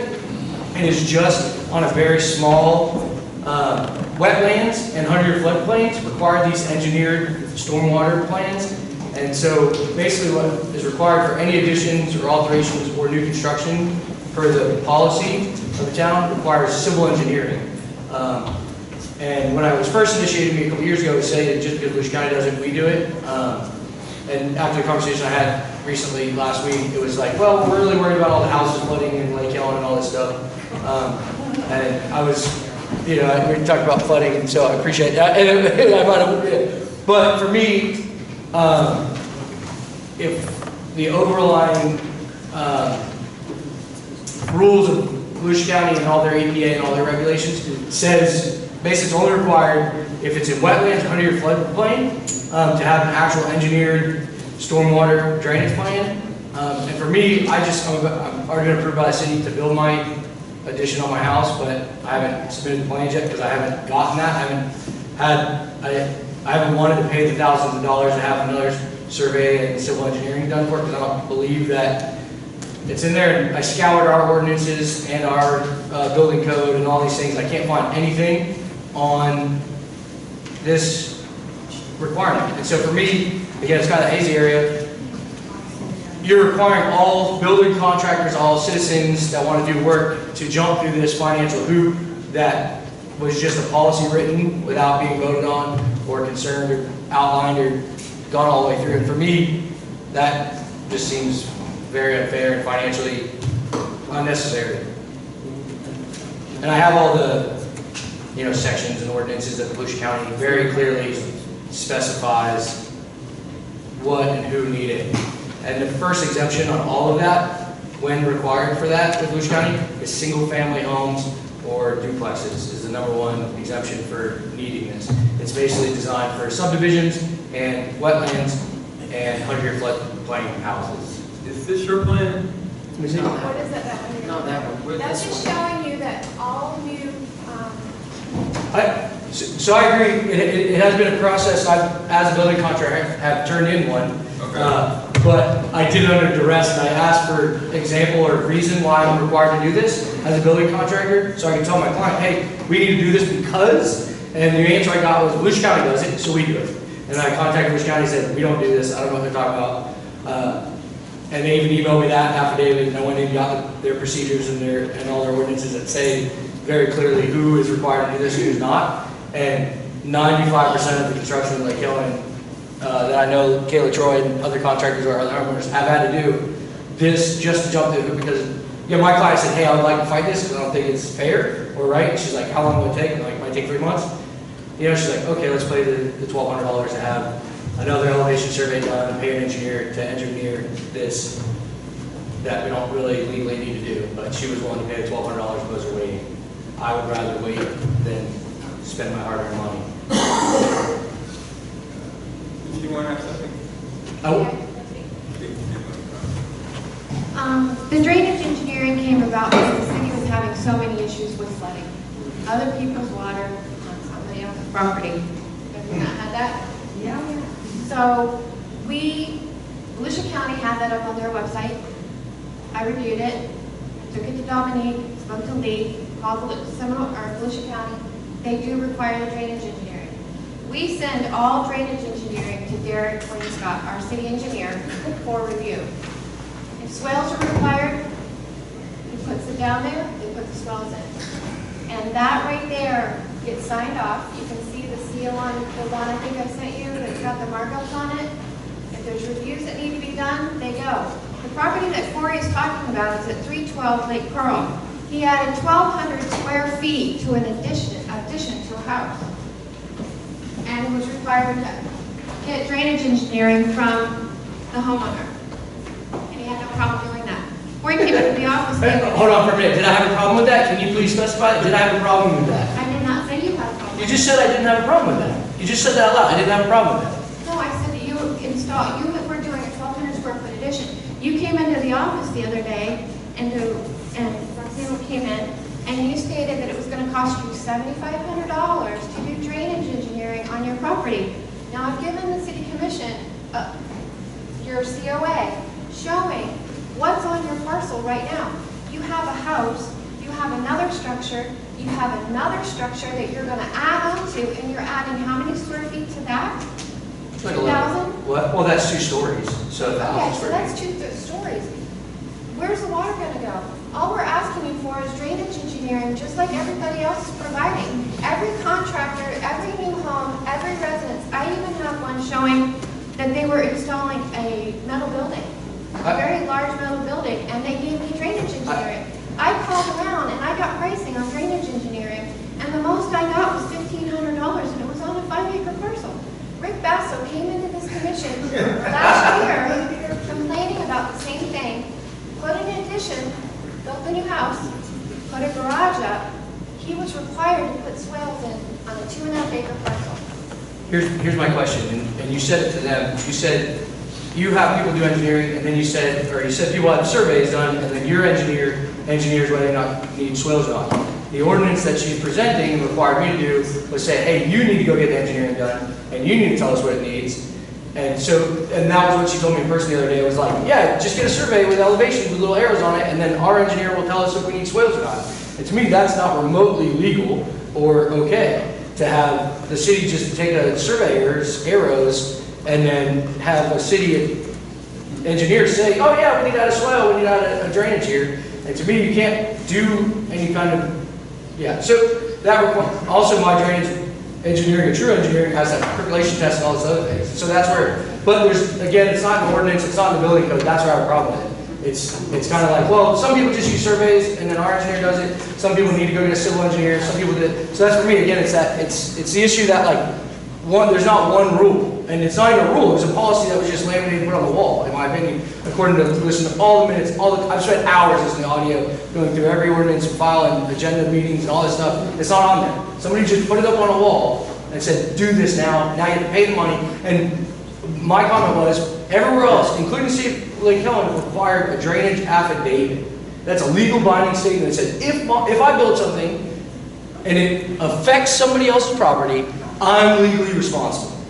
And they're like, oh, what's good, a piece of paper? I said, well, if I get a tree permit, and it says I'm responsible for a tree, and I cut out a tree, it falls in my neighbor's house, that paper says I'm recharging it. So if I sign a legal, or a homeowner signs a legal affidavit saying I'm required, that's what Volusia County does, and they have a lot stricter ordinances on water than we do. It says, you sign this paper, as long as you fit this exemption, you are now in charge. So if you do something, all of a sudden you start flooding your neighbor's house, then you're in charge. You're in trouble for that. Again, some of the examples that were presented in Lake Helen were done illegally. They're just people filled up their retention ponds in their yard, then it affected other people. No permitted work. Or they were in a flood zone, or 100-year flood zone. So that's where if the city says, hey, in the ordinance, you must go get engineering for stormwater drainage, then okay, cool beans. But the fact that it was just, hey, this is what Volusia County does, so we're going to do it, without any kind of procedures or open forum, that's where I have a problem with it. I don't think we're going to get a solution here, but at least you're bringing it to the table. We also have a new city administrator, so make sure you go in there and you talk to him. And I'm sure we definitely need more technology or more assistance in your area. Because you're one person in there, and everything that comes there has to go through her. Good, bad, the ugly has to go through her. And I think as a city commission, I think it's incumbent upon us to, instead of maybe pinching pennies, that we may need to spend a nickel so that we can make a dollar, take some of the stress off of the staff, because I can imagine, and I'm in City Hall a lot, so I know the things that come in the door, and it's not always an easy answer in an easy situation, but I think we do, Carl made get the PRDRC and the city commission on the same page. I think just like we just now had quasi judicial, none of us have been out there to see it. We've taken the advice of the historical board and we rubber stamp it. Now, if there's something wrong in there, wrong in that arrangement, we'll only find out after you start breaking ground or you've already done ground. So I think it's more required by us, and it may need to have not just us, but we need to begin to expand our operation, because this city is growing, whether we like it or not. Everybody likes to have a nice, neat little city, but the bottom line is that people like to come here. And once they want to come here, just everyone a thought, the Woods of Lake Helen brought a lot of people here. a lot of developers came. When all the lots got used up, then they started looking around to buy property. In my house, in my neighborhood, there's like 6 houses going up. So all of these new houses that are coming up, they're going to be on the doorstep of our permit people. And whatever the legal obligations, whatever the structural damages or requirements, I think we need to be up on that. If not, we're going to be facing more lawsuits. And I think that's just an idea. So, I don't know if that was a hand up or is that a yeah? No, you're gonna have a lawsuit from me if y'all don't do something. Well, did you put your card in there? I've already sent you an email, sent it today, sent it all. Okay. What's your name? Judith Fuller. Fuller, I just saw you. Virginia Drive. Virginia 529, Virginia 549. 49. I have that card. I had that email. I didn't get a chance to get around. That drainage affidavit is not worth the paper it's written on. Okay. Y'all let them build those houses above my lot grade. I am doing nothing but getting. Could you their come water. up? Could you come up here? Are we in the middle of a motion? Then we have a motion in a second. This is public forum. Go ahead. Give us your name, please. Judith. Hi, I'm Judith Fuller. I live on Virginia Drive, 549 Virginia Drive. I am at the lowest point on Virginia Drive. If I knew this when I bought, I wouldn't have bought the house. But the city of Lake Helen let 2 builders build these houses either side of me. And I don't know what y'all are gonna do about it. Y'all built them up here, I'm getting their water. My house is sinking. What are you gonna do? That is the first time I'm hearing about this, and I guess we'll have to find some solution to this. Yeah, no, I sent you some estimates. I sent all y'all estimates. Okay. This is today you sent that. I saw Yeah, the part yesterday. sent it today. I saw it, but I didn't get a chance to read it.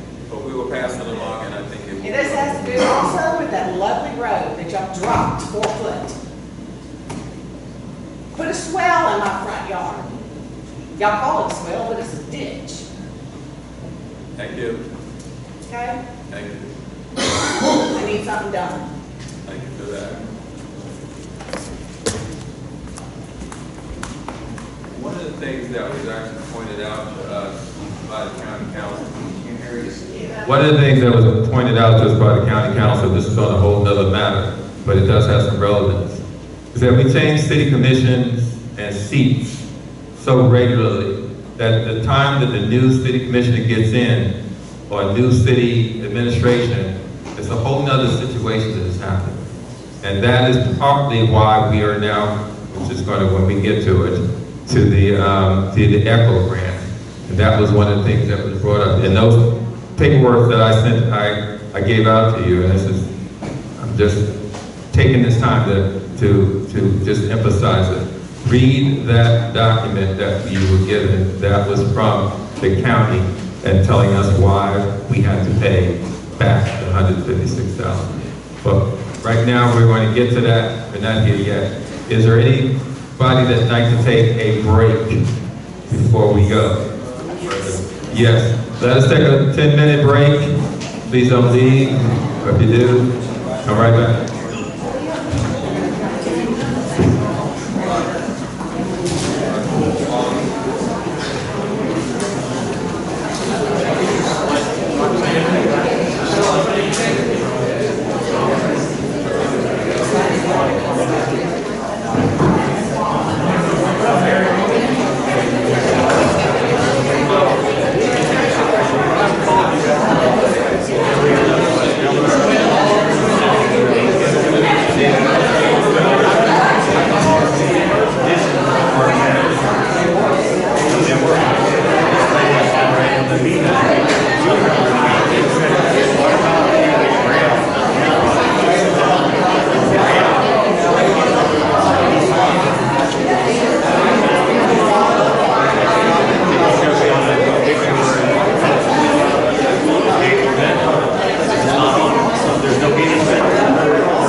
1, 2.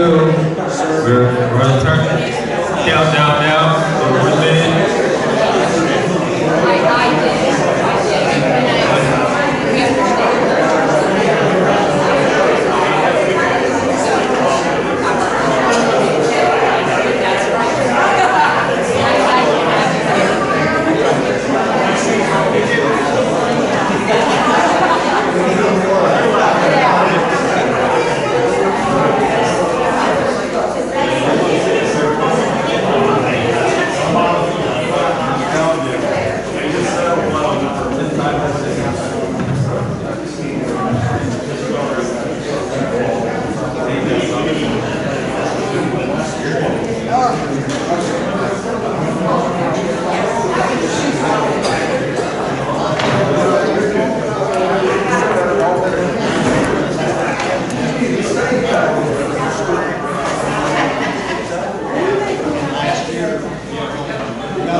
Folks, can we reconvene?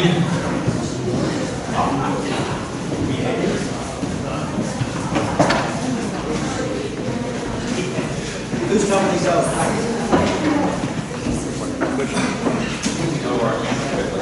All right. Okay. We're going to public comments.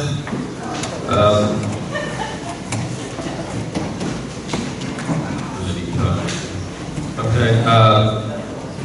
As was mentioned earlier, I suggested that the comments by the commission would be held on next month, to be done at the end. That's generally the way we used to do it, if I can remember. But if there's anyone here that has any other suggestions, go either way. I'm sorry, doesn't matter? Okay, so we wait till the end?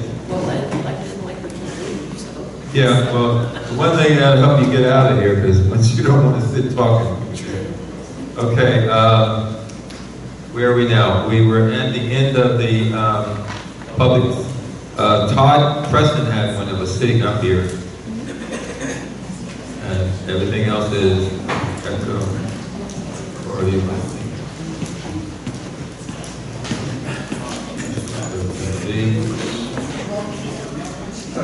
Todd Preston, 352 Connecticut Avenue. I wasn't going to bring this up because we had a lot on the agenda, but then it seemed to be going smoothly, so I decided to put it on here, and it fell apart, but here I am. I just want to know if I could get the commission to entertain opening up a dialogue to look at the codes regarding septic tanks. Everybody's talking about conservation, protecting lands. I think it's time for you to address looking at the codes and updating them to start considering requiring advanced anaerobic treatment systems for septic tanks on new builds. septic tanks. Lake Helen is all septic tanks, and a lot of the other cities are going to sewer systems. The state's forcing people to go to sewer systems. If you don't be proactive about this, the state's going to come back and jump on you. The handwriting's on the wall. I would really like to see you at least start looking at it, whether it's feasible. I really think that when you're doing new construction builds, it adds, depending on the size, $7,000 to $12,000 to the cost, but we're not building $200,000 homes anymore. They're $400,000, $500,000 homes. So you're talking about 1 to 2% additional cost on a new construction build, but it can cut down the nitrates feeding into the water supply by 40 to 60%. When you allow a septic tank to go in, it doesn't have that advanced anaerobic treatment system. You're allowing one to go in, it's the same old system that'll be there for another 35 years before it gets replaced again. Once you let it go in, you can't retroactively make them change it. So I would implore you to start a dialogue and take a look at it, because it's time. If you want to do something for the environment, look at that. That would have the most impact over anything else. That's it. Thank you. Thank you, John.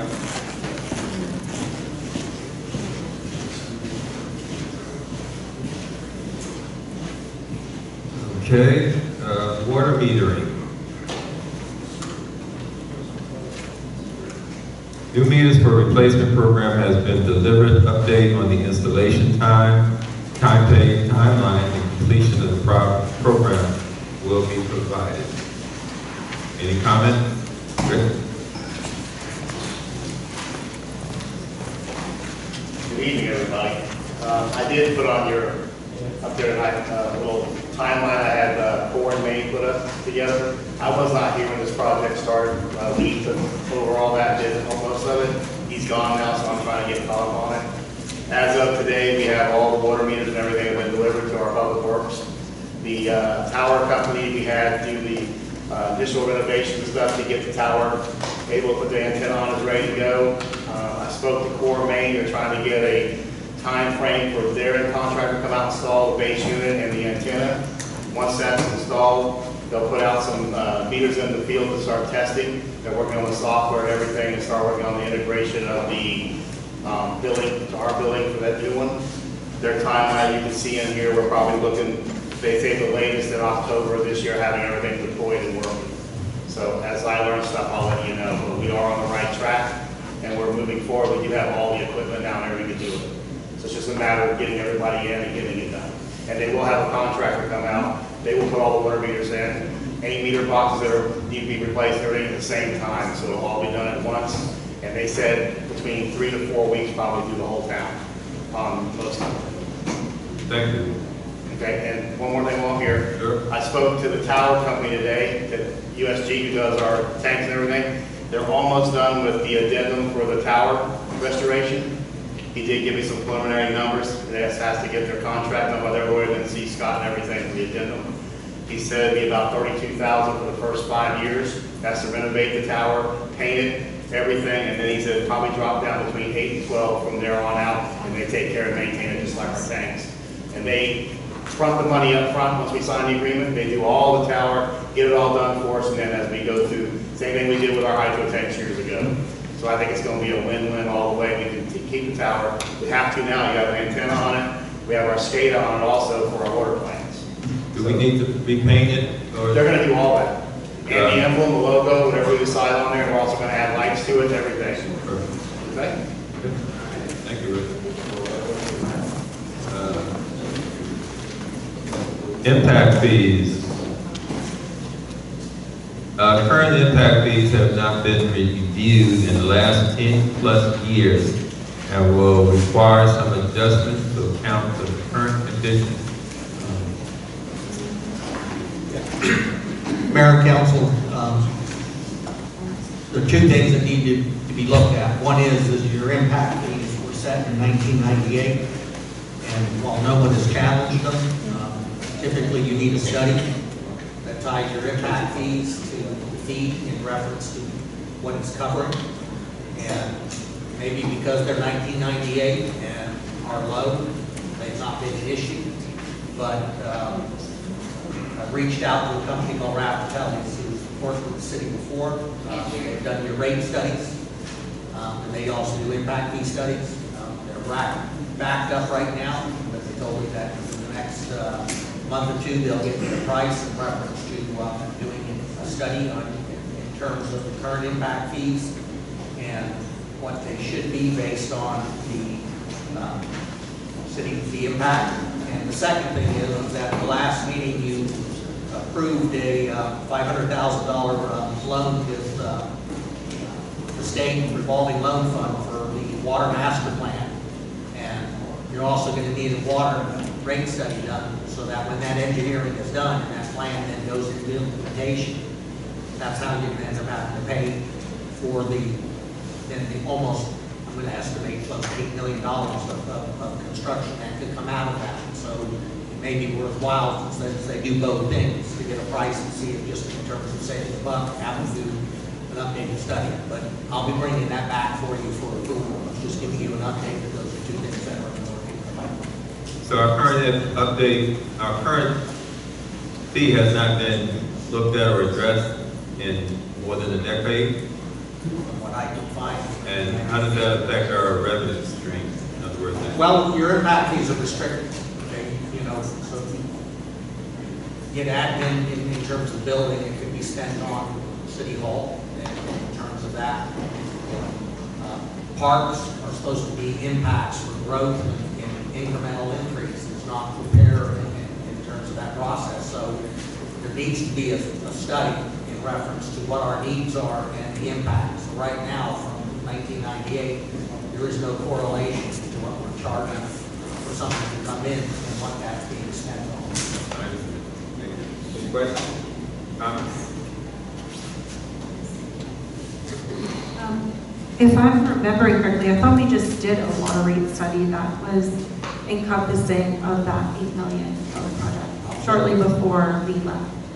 I want to say like 8 or 9 months ago. Didn't we just? That was the ad valorem taxes. That wasn't the impact fees that are Okay. Maybe I'm confused. Yeah, you're referring to the non-ad valorem assessments for stormwater, possibly. Is what we were looking at. We also had the garbage and the fire assessment. Stormwater was one that was significantly analyzed because the other two are tied directly to contract costs. Thank you. Okay. Vacancy on the advisory board items. Does he need any direction from us on it, or are we waiting for? Yeah, I'll bring, once I get quotes and pricing from them and timeline, I'll bring it back to you. You were just bringing it to our attention that we haven't done it in 10 years. It needs to be looked That's at. something that we're bringing back. You'll give us something later. Thank you. Update.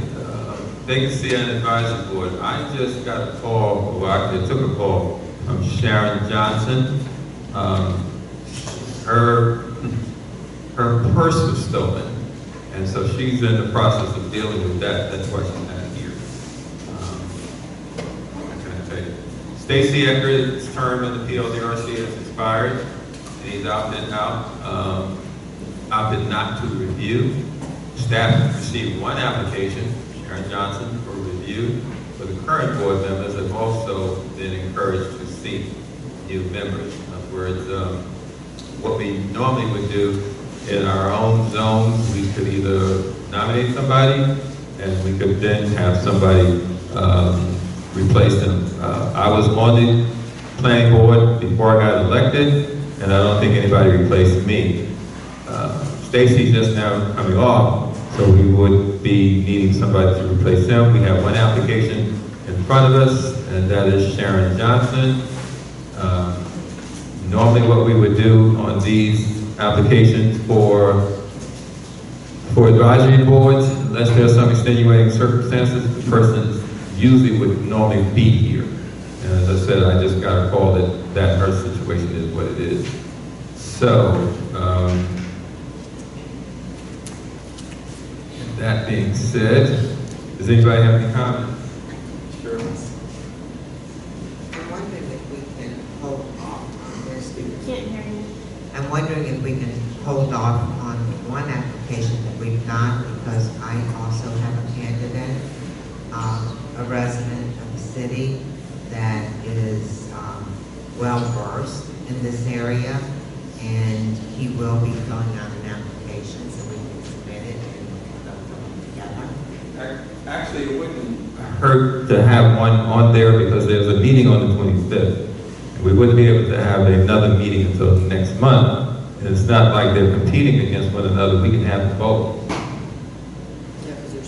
There's more than one opening. Speak of the devil. Sorry, come right in. Okay, so there's one of our applicants came in. So I wouldn't think that we would need to hold it up because it's not like they're competing against one another. It would be an additional seat. The more the merrier. That's what I guess. There's usually 5 seats and an alternate. And the alternate, I don't think they have to go. I think the alternate is already, I don't know the exact makeup of the alternate. It was 5 plus an alternate. And I think we're short too. So, Sharon Johnson, you just walked in at the right time. The application, if you want to come,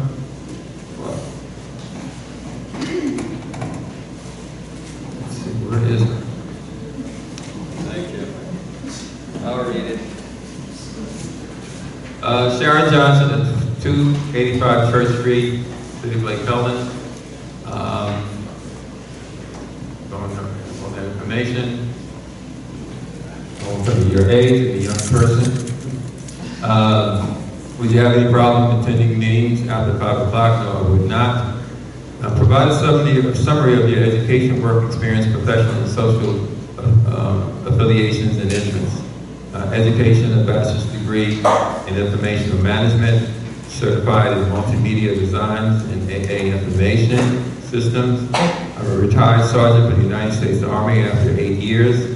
I'm the mother of 5 children. My pastimes are historical research, music, reading, and anything else that strikes my curiosity. I love animals and I love to fish. Describe what you wish to serve on the board. I've always been an avid researcher, and I've always had a particular interest in the city of Lake Helen. My family is originally from here, fraternally. I know that a lot of Lake Helen, I know a lot about Lake Helen, and would like to someday write a book about it. I have been watching the boards for a while, and I know that I would be a help to any of them. Describe the educational experience, interests of personal attributes you believe that will be valuable in participating as a board member. I'm an avid writer. I've always been, since youth, I bring to this table, along with a few talents that would be useful in the projects that the board tackles. I work quietly and peacefully, and I'm a great team player. I have time to do things because I am at home most of the day. I'm retired military, so I have a viable method. I have a viable method to all projects that I find myself undertaking.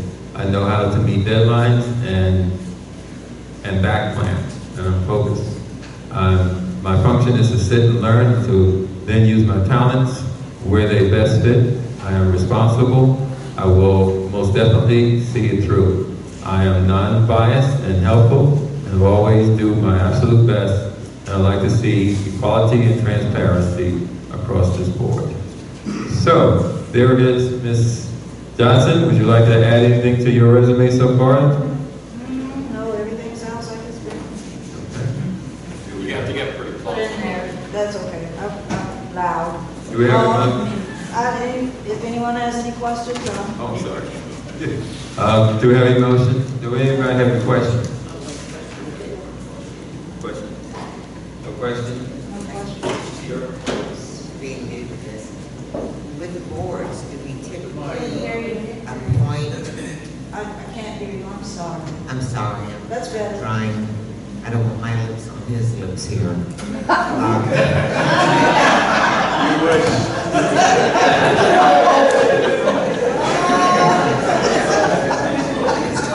Anyhow, I was just wondering about board members. We don't seem to have too many boards with the city right now, like we don't have a parks and playgrounds.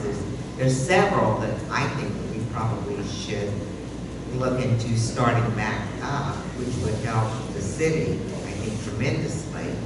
But do we look for people who have backgrounds in, let's say, planning and zoning for that particular board, or parks and playgrounds with those particular boards? We just appoint whomever applies. Is that how it works? Well, one of the things that comes with boards is usually not having enough people. So when people show up and want to show in their abilities to work, that's how it's been. I think the joke about the Parks and Rec was that the last person that was brought onto the board automatically became the president because nobody wanted the job. We don't have Parks and Recs anymore, but the planning board is probably one of the most important boards that takes up some of the slack that the city commission would be not having to do. They're an advisory board. Anything that they decide upon, it comes before us, and it can be accepted or it can be rejected. We are the last word. But they kind of give us some space to do what we don't necessarily have to have another meeting to do. Do I have any motions? Comment. I'll turn my paper Turn it over to I make a motion that we accept Sharon Johnson's application for the PLDRC. I second. We have a motion and a second from Mr. Bishop. All in favor, say aye. Aye. Anybody opposed? None. Welcome to the board. There's a meeting on the 25th.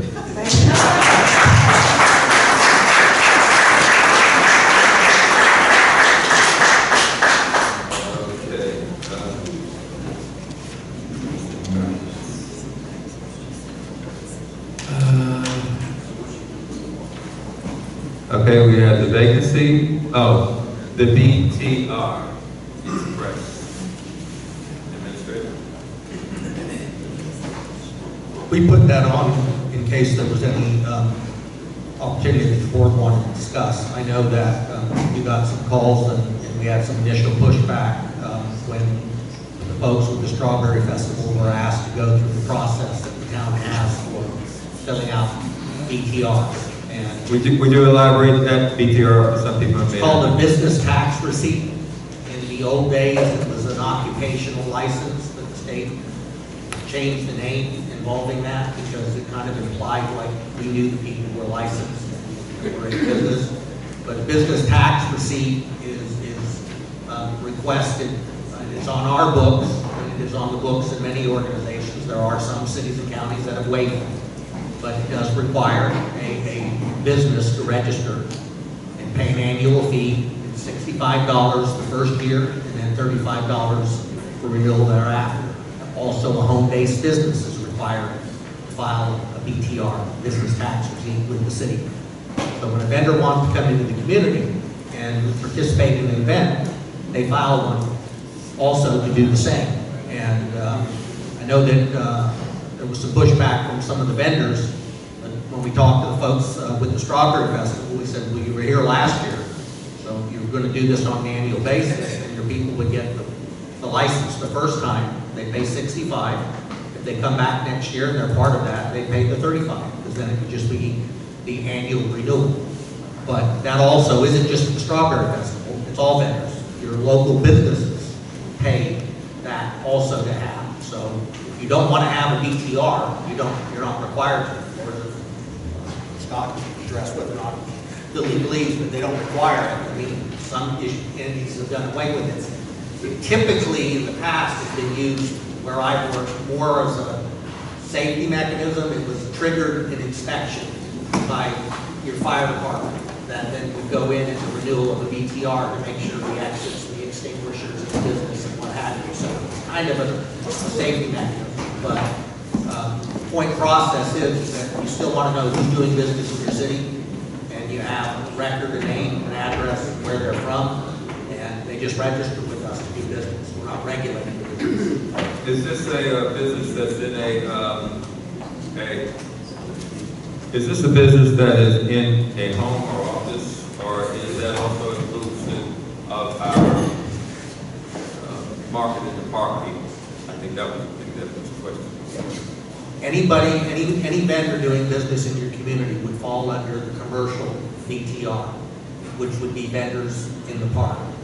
And I think the comment was they're being charged a weekly fee now. Right. And this would be too prohibitive. Well, if they get a license, it's $65 for the first year. If they're here for the full year, they're actually coming out ahead because they're getting BTR and then with the city. And then if they're here the second year of the park, they're only paying $35.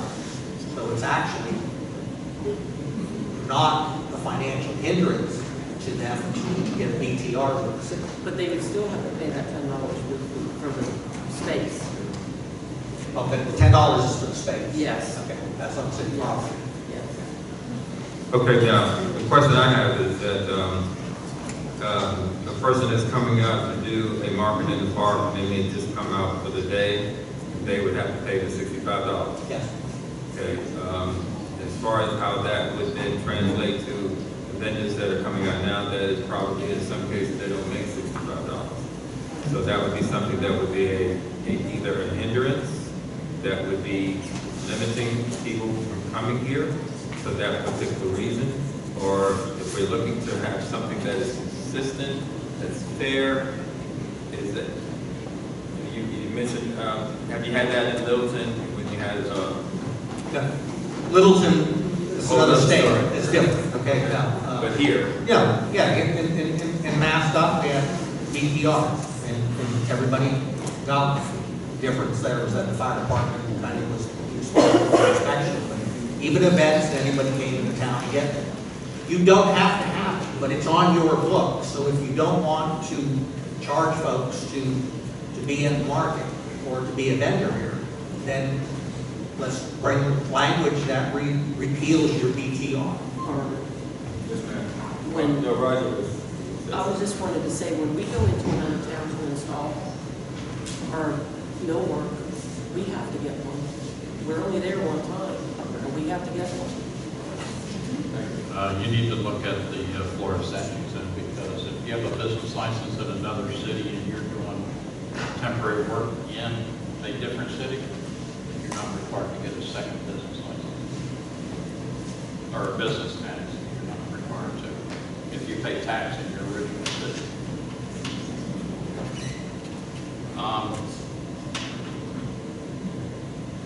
Farmers markets have a different way that they're looked at, depending on whether they're the standard farmers market, like the Daytona Flea Market, where they have businesses that are actually in the booths, comparing to our flea market where they're residentials or cottage kitchen vendors that are just there trying to show people how well they cook. Or they're trying to get rid of their garage sale stuff. Out of all the vendors in the market in the park, only 1% of them would meet the criteria to have to go BTR. All the rest of them would fall underneath the exempt status. There are so many exemptions in the state law, which include religious organizations, not-for-profits, non-residence persons regulated by the Department of Business and Professional Regulations, farm agricultural, veterans, veteran spouses, and other certain service members, low-income people, broker associates and sales associates,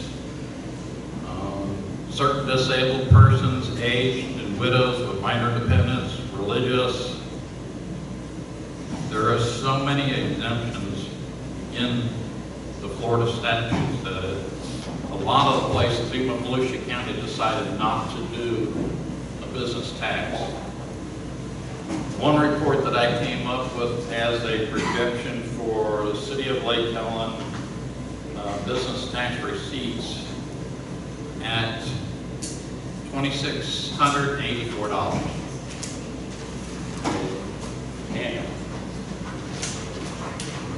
I'm not exactly sure. I'd have to go with Zach to see if that's what we're actually getting in.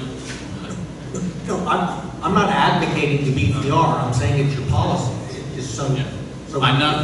if you want to repeal that, that's probably a good reason why it's other half, not because there's the so many policy. people who are exempt. It's not the policy that needs to be looked at, because the way that some of the farmers markets and stuff are done, if the Farmers Association is running a farmers market, the association pays the tax. All the farmers that come in or sell stuff rent the spots to sell their stuff. And that's pretty much the same way our market would be. The city owns the market in the park. So the city pays the tax, and then the vendors rent the space to be in there. So do we want to tax ourselves? The question that I had actually, Roger had the list of the exemptions, and as a suggestion, if we're having an application that a person fills out, that list of exemptions would be on that form. And if they could find themselves in that category, then they would possibly be exempt, but it still would require some sort of documentation. And we have been providing that form since that's come up, and we've actually dealt with some folks who paid and then came back after they were exempt and went through the process of refunding. I mean, this is not a money maker. You know, it's not going to. It's not. No. I mean, it's actually administratively. I mean, it's kind of, you know, burdensome. But the point is that it's there, and so I mean, and apparently, I guess what triggered this was charging the strawberry folks who weren't charged last year, and somebody made the decision just not to enforce it. I've looked at a couple other cities too, a lot of other cities that run markets. They don't call theirs market in the park, but they call them markets. They have the vendors that fill out an application. On the application has all the different exemption things on it. And if there's any fee or anything that they find that they don't meet any exemptions and everything, then they work it out with the city. But this is something that we probably need to have a workshop on and go through and come up to change the policy. And it was brought up a few years ago, and we never did have a workshop on it. So look at the policy to create an exemption for the people that's in the market in the park. Because they are limited, some of them are limited on how much they're allowed to make by Social Security, because of their Social Security benefits they get. If the commission doesn't mind, I'd like this to go to a workshop to come up with a policy for the market in the park. Is there a consensus or a motion or I have a card. position? I have a card in on this subject. Oh, yeah. Come on, It's Sarah. not blue, but it's supposed to be blue. Kelly Frasca, as a former Parks and Recreation Board member, city event coordinator, and former commissioner, the way that, just a little history on it, it's something you might not know, how that worked in the past. When I came in with Parks and Recreation, we had 2 fees that were charged to businesses that came in for events. And this is not talking about the market, that's a whole different thing. But for events, it was $50 for half the year and $100 for the full year. Now, we had financial support from the city to, buy supplies and everything. Moving on from there, we were asked to try to recuperate our cost. So the discussion was that each event is a different type of event. One might be larger than the other. So food trucks were more money, usually double the amount of a market vendor. Remember, I'm talking about special events. And within that, they still had to fill out the application form. And for food trucks, for food service, they had to provide license, everything that's required by the state of Florida had to be in there and returned into also listing your insurance company where it lists the city as a party. When we moved on to doing that fee, like I said, every fee was different between events. Some were larger than the others. That fee incorporated that business tax. Because if you looked at, the big picture, I mean, if we're not trying to raise money for special events for anything, that's fine. Market and Park does collect money to help us with our fireworks every year. So that is one thing just to keep in mind on how they do it. It's not a benefit to the city as it is with a flat fee for the whole year. It also deters vendors from coming in because they don't know if they can recuperate that cost, especially in the first visit. It might be a bust. But I just wanted to bring that up, that how it was done in the past, maybe that's a thought that you guys can workshop on. It's more beneficial to the city to help with, in special events, to help recuperate the cost. Easter's coming up. I'm sure Easter eggs and candy had to be purchased from the city. Even though we have very gracious community members that do donate, I remember the last Easter event I did, we had over 4,000 eggs. And it was a big event.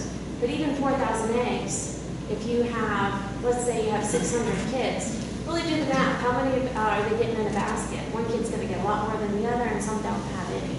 So, it's just keeping that in mind that we do have expenses with these events, and we are, in the long run, recuperating that business tax cost for those repeat vendors.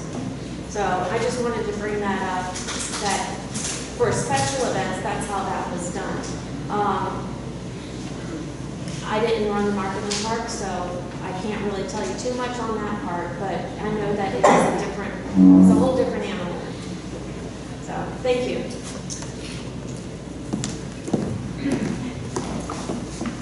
Just another quick note is the Market in the Park, Monday following the activity, parent brings in the money, I believe she gives it to Roxanne or Aaron, one of the two, and usually by the end of the year, that's usually generally around $14,000 that the Market in the Park brings into the city, which pays for the 4th of July and other activities and events that are done, like the Easter egg hunt that's coming up and stuff like that. So it is a benefit to the city to keep it and allow it to continue what it's doing.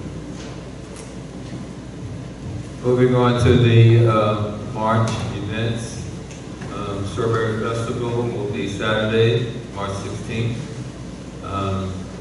Sunday, March 17th from 10 a.m. to 5 p.m. Excuse me, the Leprechaun 5K. That's on Saturday, the 16th. It's on Saturday, what's Sunday here? 16th at 8 a.m. Okay. Same day as the Strawberry Festival. Strawberry Festival, oh yes, part of the same line, I'm sorry. Leprechaun is on Saturday, 16th at 8 a.m. The Easter egg hunt will be Saturday, March 30th at 10 a.m. Now we go back to the front. And the Echo project. Mr. City Administrator, do you want to tackle that? All of what you have in your hands are those that have them. Those are the minutes only from the county of June 30th. Yes, Mayor and Commission, you all know the history more than I do. This has been ongoing. I think the easiest way to bring it to a conclusion and for the debate for you tonight here, it's no longer a debate about the number of events. It's no longer a debate on whether the events qualify or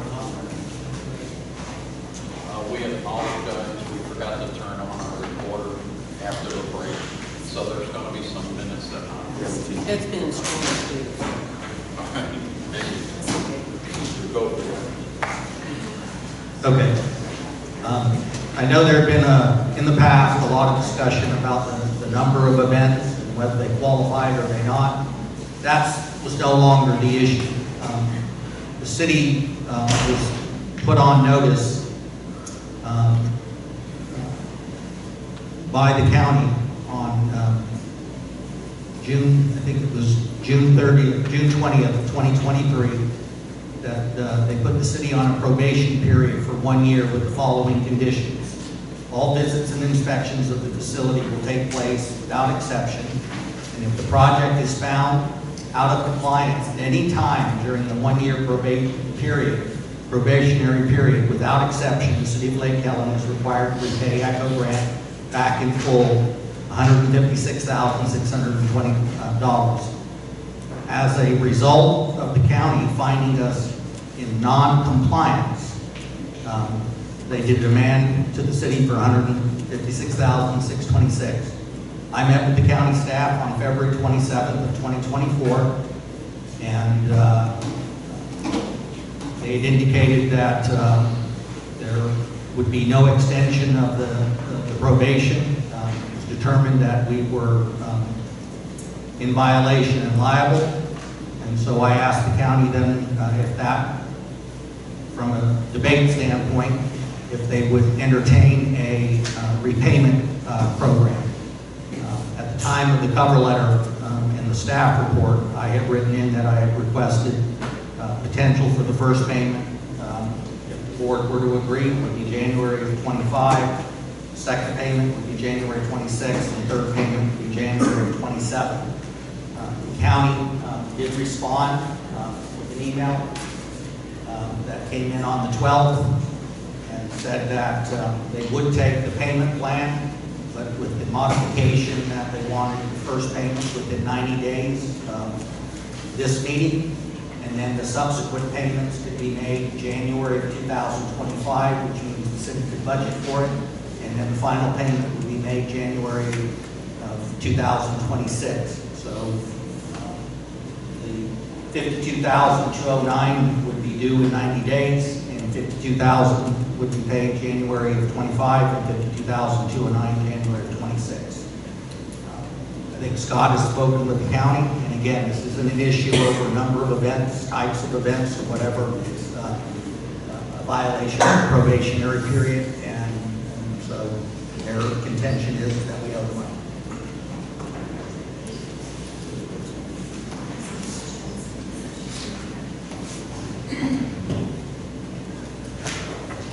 Mr. City Administrator, I wanted to ask you a few questions about this letter. I apologize if I did not ask you in advance, but reviewing your, I guess it's an internal memo, if you will, on page 43, which I sincerely appreciate. This is great. Thank you for this. I'm curious about the last full paragraph there. If you'll note the third line, or second to last line, if you will, it says 52,209 first year, 52,209 second year, 52,309 for the third year. I'm wondering if that's a typo. Yes. At the bottom, it has the 209. Yeah. Okay. Yeah. Thank you for clarifying on that. Yeah. And the last thing, and this is very nitpicky, but I do have to ask, because I'm a numbers gal, it seems to come up $1 higher if you add them all together. I rounded. Thank you. I was just, okay. Thank you very much. No, and I did. I saw the 25, 26, and 26. Thank you. From everything that I've heard about this Echo Grant project, the stipulations of us not being in compliance over the last few years and stuff is true. There were deviations done to it. But this is the last 40-year Echo Grant that was issued by the county. And during this past year, 18 months, the odds were stacked against the city, basically because of the requirements that had to be met. And with the staffing of the museum personnel not being able to get residents to come in, because having it open during the working hours when everybody's trying to make income for their families is hard, and having people come in, and then people not being there because they got doctor's appointments or other appointments they have to go to, it made it hard, and so the odds were stacked against us. I'm all for just going ahead and paying it and get it off our back so that one gets going. We have no choice. We're just gonna do. I have a question. I heard that since we're in default of this grant and we pay it back, that we may not be eligible for another ECHO grant for 10 years. Is that true? When I asked that question of the county staff, they said, no. No. Actually, other than this grant, they pointed out some successes that they had with the city, this building, they being one of them. So it wasn't a negative meeting or what have you. I mean, in the sense of you all are blacklisted in terms of that aspect. So that I will verify that, but that was not relayed, that we weren't eligible to apply for a grant. Yeah, I had heard that we would be penalized. Well, there is a provision with ECHO and Forever that if you owe the county money, the city owes the county money, you're not eligible for a grant. But if we work out a deal with it, see, technically, the staff has made a taken a position. We have not been formally found in default. Staff has made that determination. You would have to go through their ECHO advisory board, then to the county council to formally find us in default. But if we paid it back, there would be no money owed to the county. So that provision in the county regulations that you're not eligible for a grant if you owe them money would not be applicable. And if they agree, we have an agreement with the county saying we'll pay this amount on these dates. As long as we're in compliance with that, we don't owe them any money. So we should still be eligible. But the administrator can't confirm that. I just like to check that. Yeah. But we would not owe them the money, even though we'd be paying them back over time. As long as we paid them on those dates, we would not be in default to them and owe them money because it wasn't. All right, and then just one other question. I know that the museum has been a part of this. The museum wasn't open at times. Will we continue on? I guess the board, the commission would have to make a decision whether we'll continue keeping the museum in City Hall, since they are part of the ECHO grant over the CAC.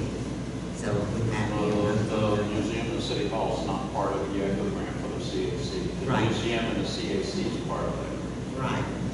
Two different. I thought that's what I said, maybe not.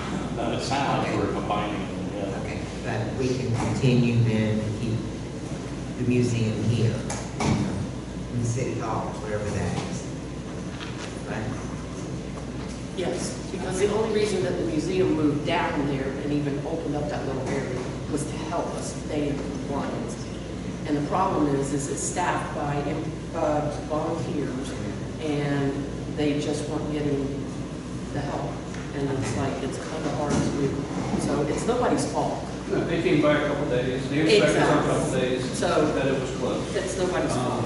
So, I know it's not our volunteers' fault. and basically what, I was there at the county council meeting, I spoke a lot.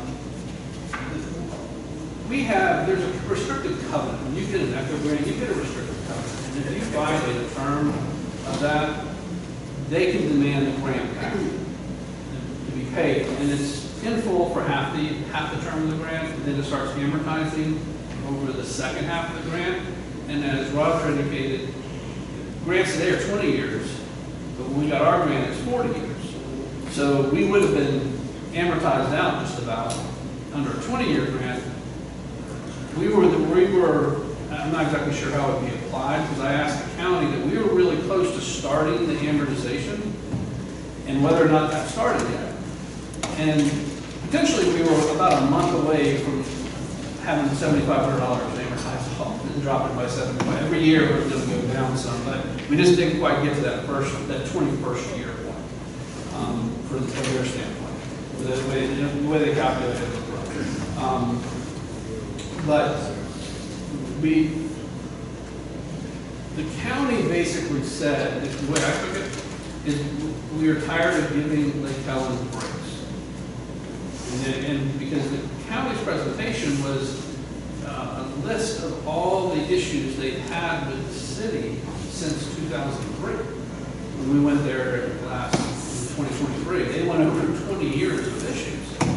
And even though we're not technically entitled to a break, if we violate a term of the grant per the rules, we're not entitled to a break. They could demand it back at any time we violated any of the obligations of the grant. But what the county council emphasized is, the way I interpreted it, was staff, no more breaks for Lake Helen. And we had an issue in June is when we went there. Well, right before that meeting, they did an inspection another time when we weren't open in that June for one of the days they went by there. And that came up during the county council meeting. And I implored Lee when we left.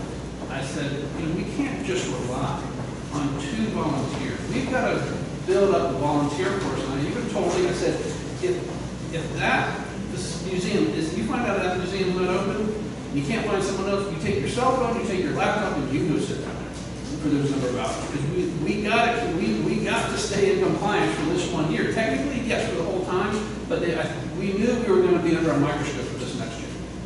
And, it just didn't happen to work out. And as I told Jim, I don't really have a good legal argument to make to them. I mean, I have a legal strategy on dealing with everything else, but not this issue. Well, I appreciate our new CA that he's trying to get us on a payment plan. Oh, yeah, because we didn't budget for it. And I'm starting to get a little concerned about our budget. Unfortunately, you have time to pay it off, but this is, if there's any solace at all in this was a $156,000 interest-free loan. You pay no interest on it for 20 years, and you're just paying back the principal amount. They're not asking for interest or default interest or anything like that. We're just paying back what they gave us, and we were able to use it for 20 years with no interest. $156,000 since we didn't do it down at the CAC. What's that? I'd like to know where that money, $156,000. I can show you. If you want to show, I can show you the original grant, and it was all outlined in there. All the donation services were in the original grant. I unfortunately went through all that. Jody, just a quick background, because I know some people weren't here. The building originally was built by the team program, is what started it. Most of the money, I do believe it was somewhere around the sum of $850,000 that was either donated. Charlene and her husband were a contributor towards it. A lot of other people in town contributed towards it, a bunch of our businesses, to build that building. Originally, it was built for a community center and to house the team program. The restaurant was originally built inside of it to get kids to do the serving and stuff and help fund the team program when that grant would ever go to a lapse. Unfortunately, before it could get up and running, the county came and said they're not going to support no more government entities no more. At that time, we did run all the community programs that was ran through there. So unfortunately, it's not your guys' fault, it's just the fault of the things that the county cut that short for the team program. At the time, we had a die-off of kids of that age in the city for like 8 years. They're starting to come back around now, especially in the woods of Lake Helen. But that's where that kind of fell apart. It's no really strong. As much as I think the county and everybody throws the money away, I think it kind of sucks they want us to pay the whole money back after 20 years. But I talked to Keith a lot about it. Keith was heavily involved with a lot of his money into this building. And I'm one of the ones that helped build it. And like I said, I support just paying it back, make it our building again, and let the community use it like they did. I think the gym is a good asset there. They do a lot of what that building was originally planned for. Like the events for Halloween and stuff. But at this point where they're trying to have us have a museum with, no offense to the museum there, because the ladies do a great job, but for us to use a whole room for a museum to keep this brand going, it's kind of crazy. I actually think we're the ones that brought them the idea. No, absolutely. But I'm saying, but we put our, right. me and Keith talked, we put ourselves in a position that we're using one whole room for a museum instead of letting the citizens use it. Right. And ultimately, it's the citizens and the people who live here that put the money into the building place. So, Yeah, and it was for kids, and it still should be for kids. and nice to see if a team program go back in there one day. Thank you. If you want a little bit of history from when I was involved, I wasn't too much involved in the First Amendment, although I was here.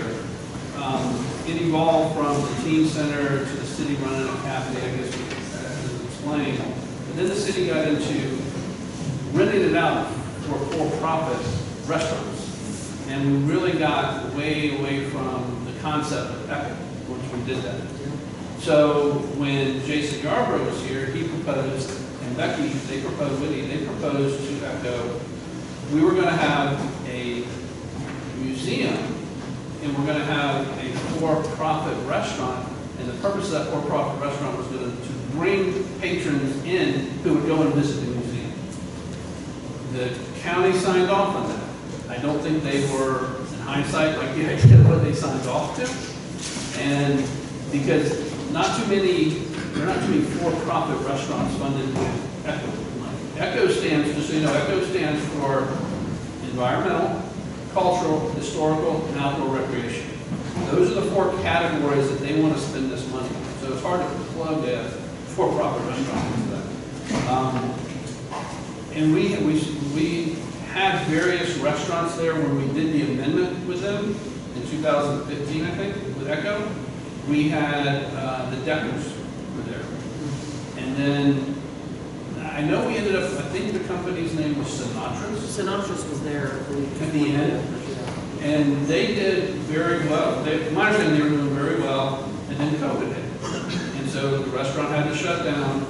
They ended up giving us notice that they were not going to renew their lease. And the commission decided to go out and get proposals on what to do with that facility.